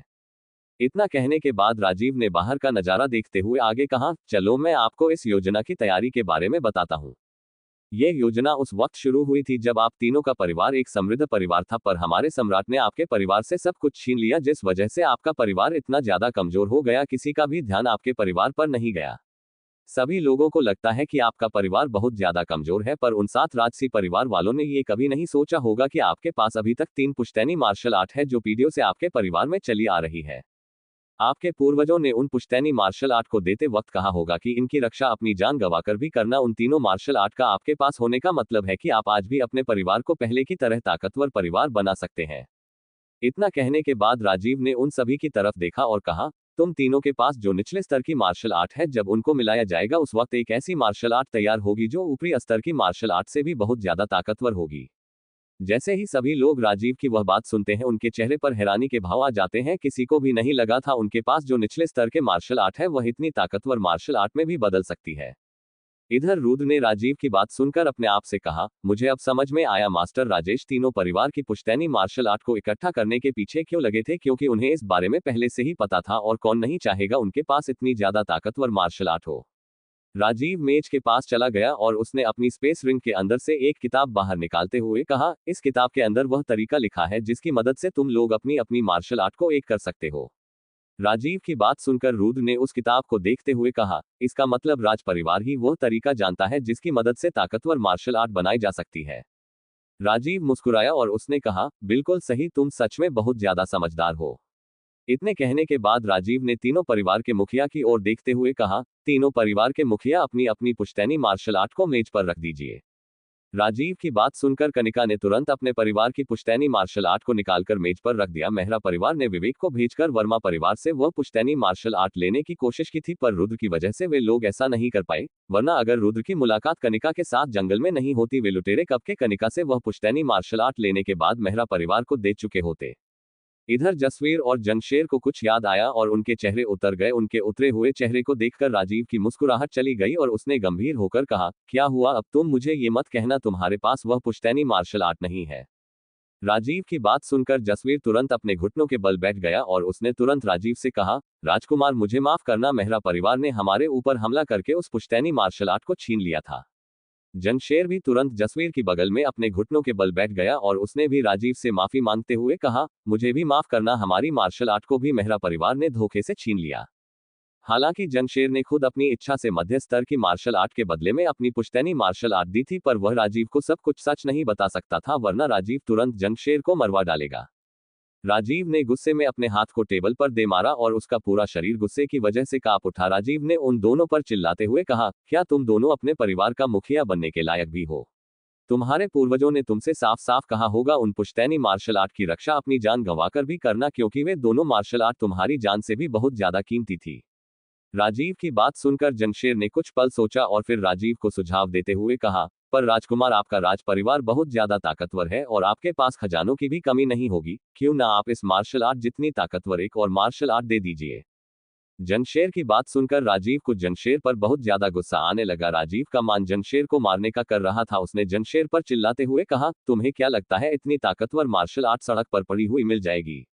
हमारे राज परिवार के पास भी 4 ऐसी मार्शल आर्ट है जो ऊपरी स्तर से ज्यादा ताकतवर है और उन चारों मार्शल आर्ट पर भी सातों राजसी परिवारों की नजर रहती है। अगर उनमें से एक भी मार्शल आर्ट गायब हुई, सभी सातों राजसी परिवारों को इस बारे में पता चल जाएगा। राजीव की बात सुनकर जंगशेर कुछ और बोलने ही वाला था, तभी राजीव ने जंगशेर को चुप करते हुए कहा, चुप हो जाओ, अगर तुमने एक और शब्द बोला मैं तुम्हें जान से मार डालूंगा। इतना कहने के बाद राजीव इधर उधर घूमने लगा। उसने अपने आप से कहा, अब मैं पिताजी को इस बारे में क्या कहूंगा कि सारी योजना पर पानी फिर गया है। इस वक्त राजीव को जंगशेर और जसवीर पर बहुत ज्यादा गुस्सा आ रहा था। राजीव को इतना ज्यादा गुस्सा आ रहा था, वह किसी भी पल उन दोनों को मार सकता था। आखिरकार उन दोनों ने इतनी कीमती मार्शल आर्ट को जो गवा दिया था। इधर अपने सामने का नजारा देखकर रुद्र के चेहरे पर मुस्कुराहट आ गई और वह राजीव के पास जाने लगा। आखिरकार रुद्र क्या करना चाहता था और उसके दिमाग में क्या चल रहा है? क्या रुद्र जसवीर को इस मुसीबत से निकाल पाएगा? राजीव बहुत ज्यादा परेशान था और उसके चेहरे पर डर के भी भाव थे। आखिरकार उसके पिता यानी सम्राट का पूरा गुस्सा राजीव के ऊपर जो उतरने वाला था। तभी रुद्र राजीव के पास आया। रुद्र के चेहरे पर हल्की मुस्कुराहट थी। जहां सभी लोग बहुत ज्यादा परेशान थे, वहीं रुद्र के चेहरे पर चिंता का नामोनिशान नहीं था। रुद्र ने अपना हाथ ऊपर उठाया और फिर अचानक से उसके हाथ में 2 किताब चमकने लगी। रुद्र बोला, राजकुमार आपको चिंता करने की कोई जरूरत नहीं है, मेरे पास गुप्ता परिवार और कुमार परिवार की पुश्तैनी मार्शल आर्ट है। क्या कहा? रुद्र के हाथ में अपने अपने परिवार की पुश्तैनी मार्शल आर्ट देखकर दोनों परिवार मुखिया स्तब्ध होकर रुद्र को देखने लगे। विशेष रूप से जंगशेर बहुत ज्यादा हैरान था, क्योंकि उसे रुद्र की शक्ति का अंदाजा नहीं था। रुद्र को ये दोनों मार्शल आर्ट मास्टर राजेश की स्पेस रिंग के अंदर से मिली थी और रुद्र ने गुप्ता परिवार की मार्शल आर्ट उन्हें इसलिए नहीं दी थी क्योंकि रुद्र को डर था कि कोई दोबारा से आकर जसवीर से उस पुश्तैनी मार्शल आर्ट को ना छीन ले। हाँ, रुद्र तुम सच में बहुत ज्यादा अद्भुत हो। तुम ऐसे ऐसे काम कर देते हो जिनको करना नामुमकिन है। मुझे आज समझ में आया मास्टर यशवंत तुम्हारी इतनी ज्यादा तारीफ क्यों करते हैं। राजीव रुद्र को गले मिलाने के लिए उसकी ओर बढ़ा और बोला, अगर आज तुम यहाँ पर नहीं होते मैं पिताजी के कार्य को नहीं कर पाता। रुद्र ने सिर हिलाया और अपने चेहरे पर मुस्कुराहट लाने के बाद कहा, चलो ठीक है, वैसे भी मैंने ये सब वर्मा परिवार के लिए किया है। हाँ, भले ही तुमने ये सब वर्मा परिवार के लिए किया है, पर तुमने मेरी भी बहुत ज्यादा मदद की है। इतना कहने के बाद राजीव मुस्कुराया और रुद्र को शाबाशी देते हुए उसके कंधे तफत पाए। राजीव ने तीनों पुश्तैनी मार्शल आर्ट को इकट्ठा कर लिया और उन्हें मेज पर रखकर बोला, चलो अब इन्हें एक करने का वक्त हो गया है, पर इससे पहले तुम लोगों को फैसला करना होगा। जब तीनों परिवार एक हो जाएंगे, परिवार का मुखिया कौन बनेगा, और जो कोई भी परिवार का मुखिया बनेगा उसी की देखभाल में यह मार्शल आर्ट रहेगी। राजीव की बात सुनकर जंगशेर तुरंत खड़ा हो गया और उसने अपने चेहरे पर हल्की मुस्कुराहट लाते हुए राजीव से कहा, राजकुमार फिलहाल मैं तीनों परिवार का मुखिया बनने के बिल्कुल लायक हूँ। वर्मा परिवार के अंदर कुल 4 सदस्य हैं और गुप्ता परिवार लगभग खत्म ही हो चुका है, पर मेरा परिवार इन लोगों के परिवार से बहुत ज्यादा समृद्ध है। तीनों परिवार का मुखिया बनने के बाद मैं इन लोगों का अपने बच्चों की तरह ख्याल रखूंगा और राज परिवार के साथ राजसी परिवार को संभालने में मदद करूंगा। इतना कहने के बाद जमशेर राजीव के पास जाने लगा, पर तभी किसी मजबूत हाथ ने जमशेर को आगे जाने से रोक लिया। जमशेर को पकड़ने वाला और कोई नहीं बल्कि जसवीर था।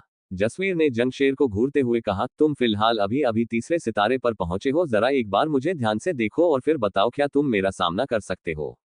जमशेर जानता था कि जसवीर चौथे सितारे पर पहुंच गया है, पर उसने अपनी भौहें चढ़ा ली और व्यंग्य करते हुए कहा, क्या हुआ अगर तुम ताकतवर हो, पर मेरा परिवार तुम्हारे परिवार से ज्यादा ताकतवर है। मेरे परिवार के अंदर बहुत सारे लोग हैं और वही तुम्हारे परिवार के अंदर एक भी लोग नहीं। इसका जवाब अवनी ने देते हुए कहा, क्या हुआ अगर तुम्हारे परिवार के पास बहुत सारे लोग हैं। मैं भी पिछले कुछ दिनों से सोम पर्वत के सभी बिखरे हुए लोगों को इकट्ठा कर रही हूं और मैंने 500 से भी ज्यादा लोगों को इकट्ठा कर लिया है। अगर ताकत की बात की जाए उनमें से 30 से भी ज्यादा दूसरे सितारे पर है।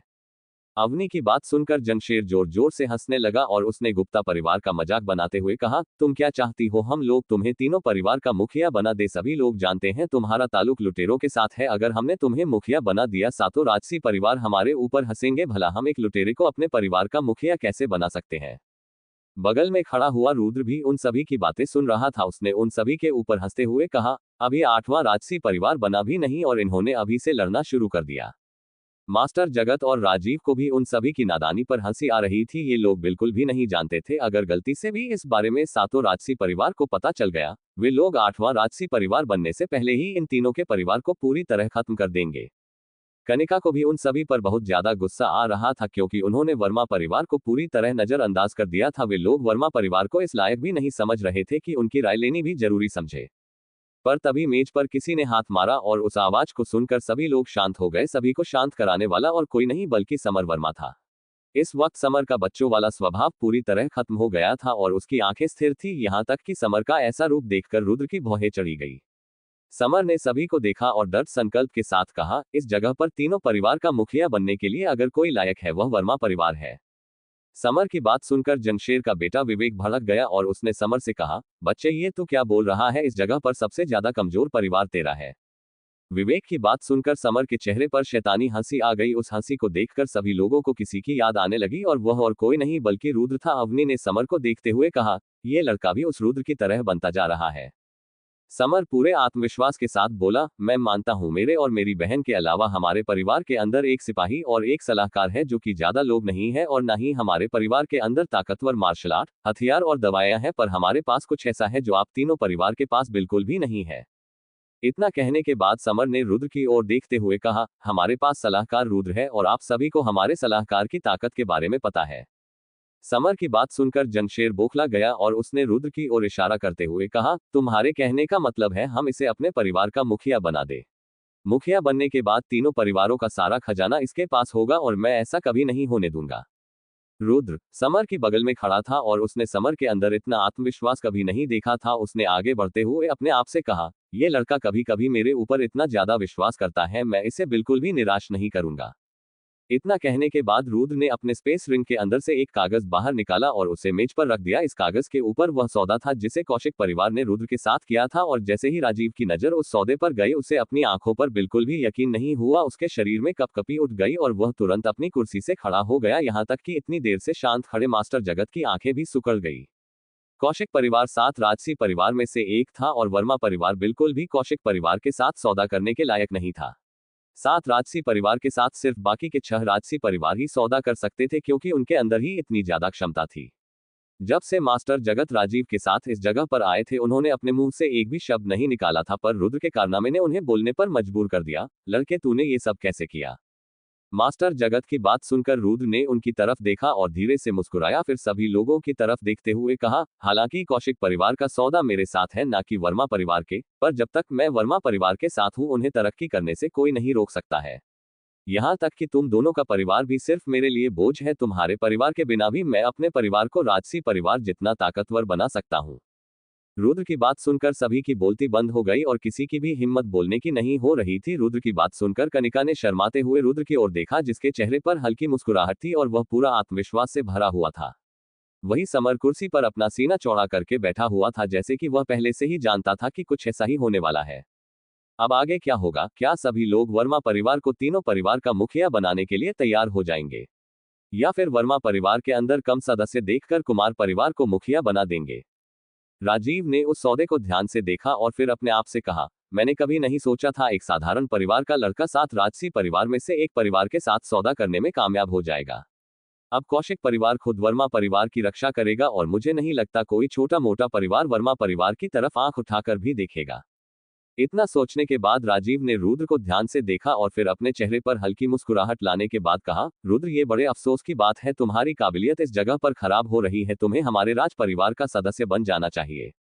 राजीव की बात सुनकर सभी की आंखें चौड़ी हो गई और सभी लोग अपना मुंह खोलकर रुद्र को देखने लगे। आखिरकार राजीव खुद रुद्र को अपने परिवार का सदस्य बनाने के लिए तैयार था और राज परिवार का सदस्य बनने का मतलब था रुद्र की हैसियत राजसी परिवार के बराबर आ जाएगी। राजीव को भी अपनी बातों पर पूरी तरह आत्मविश्वास था। राजीव ने यह बात बहुत सोच समझकर कही थी। आखिरकार जिस लड़के को राजसी परिवार भी अपने परिवार का सदस्य बनाने के लिए तैयार है, वह लड़का कोई साधारण लड़का नहीं होगा। राजीव की बात सुनकर रुद्र बिल्कुल शांत था, उसके चेहरे पर किसी भी तरह के भाव नहीं थे, जिस वजह से राजीव को भी पता लगाने में दिक्कत हो रही थी कि आखिरकार रुद्र के मन में क्या चल रहा है। कुछ पल सोचने के बाद रुद्र ने अपने चेहरे पर हल्की मुस्कुराहट लाने के बाद कहा, राजकुमार मुझे माफ करना पर आप मेरे बारे में कुछ ज्यादा ही सोच रहे हैं। मेरे अंदर इतनी ज्यादा काबिलियत नहीं है कि मैं आपके परिवार का सदस्य बन जाऊं। रुद्र की बात सुनकर राजीव मायूस हो गया और उसने रुद्र की तरफ देखते हुए अपना सर हिलाया। रुद्र के अंदर इतनी काबिलियत थी कि वह राज परिवार का सदस्य बन जाए, पर रुद्र ने अपनी बातें घुमाकर राजीव को मना कर दिया, जिससे राजीव को भी बुरा ना लगे और उसका काम भी हो जाए। अब इस बात में कोई शक नहीं था कि तीनों परिवार का मुखिया कौन बनने वाला है और राजीव ने भी इस बात को पक्का करते हुए कहा, चलो अब तय हो गया कि तीनों परिवार का मुखिया कौन बनेगा। आज से गुप्ता परिवार और कुमार परिवार वर्मा परिवार के संरक्षण में काम करेगी। राजीव की बात समाप्त होने के बाद विवेक ने आपत्ति जताते हुए कहा, पर आप कैसे? इससे पहले विवेक आगे कुछ कह पाता तभी उसके कंधे पर किसी ने हाथ रखा और विवेक ने तुरंत अपने पीछे देखा। उसके कंधे पर हाथ रखने वाला और कोई नहीं बल्कि उसका पिता था।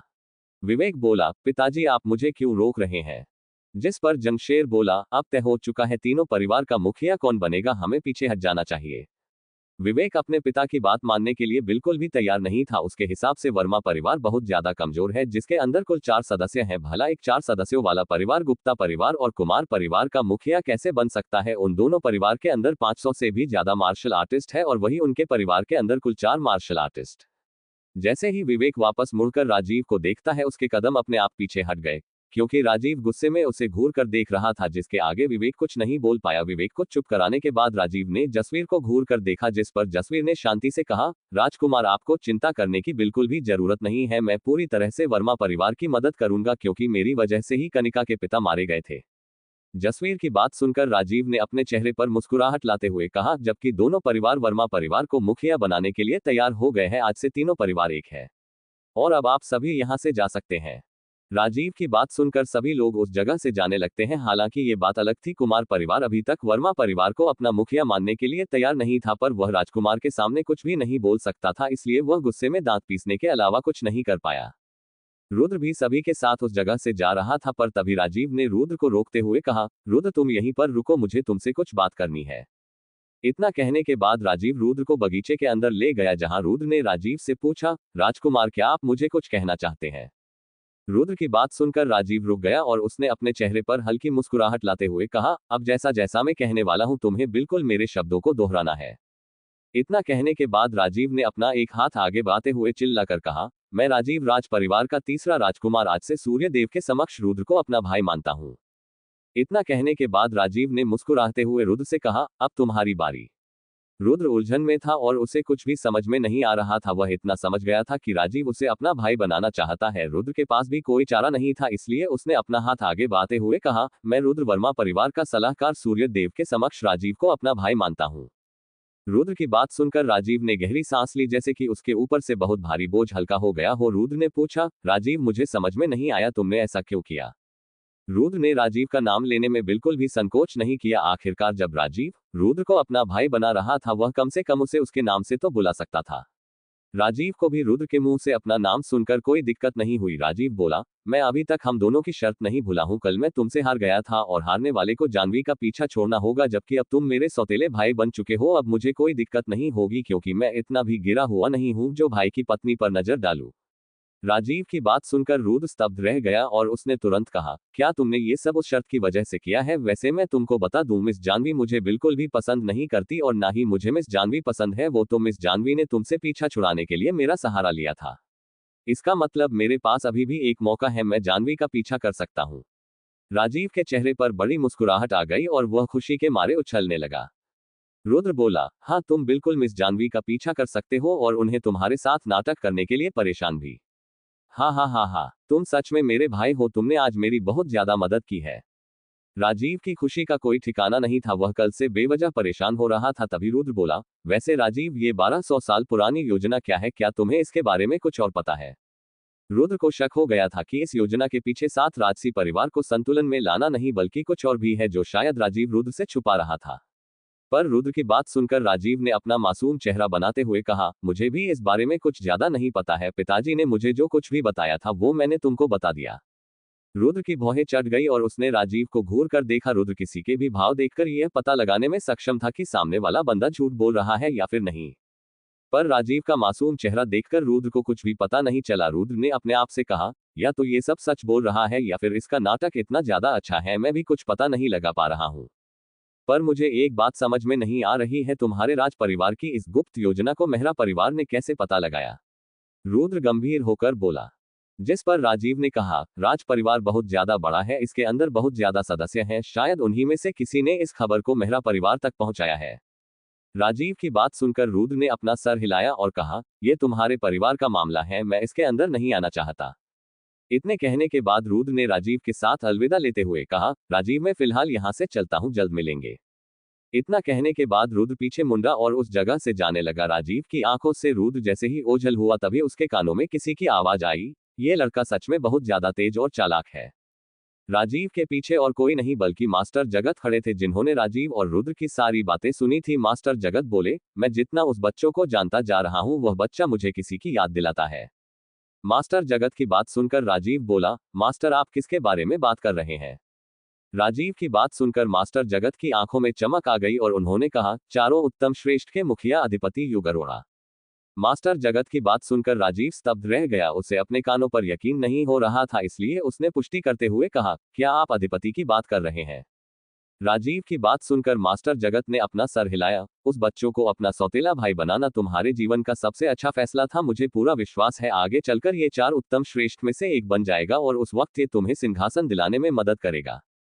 मास्टर जगत की बात सुनकर राजीव उस जगह पर देखने लगा जिस जगह से रुद्र गया था। हालांकि अब तक रुद्र उनकी नजर से ओझल हो गया था, पर उसकी आंखों में रुद्र के लिए चमक थी। अब आगे क्या होगा? क्या रुद्र मास्टर जगत की उम्मीद पर खरा उतरेगा? और कौन था अधिपति युग अरोड़ा जो कि चार उत्तम श्रेष्ठ का मुखिया था? जानने के लिए पढ़ते रहिए क्रूर मार्शल आर्टिस्ट। नेक्स्ट पार्ट देखने के लिए आप लोग हमारे चैनल पर बने रहे।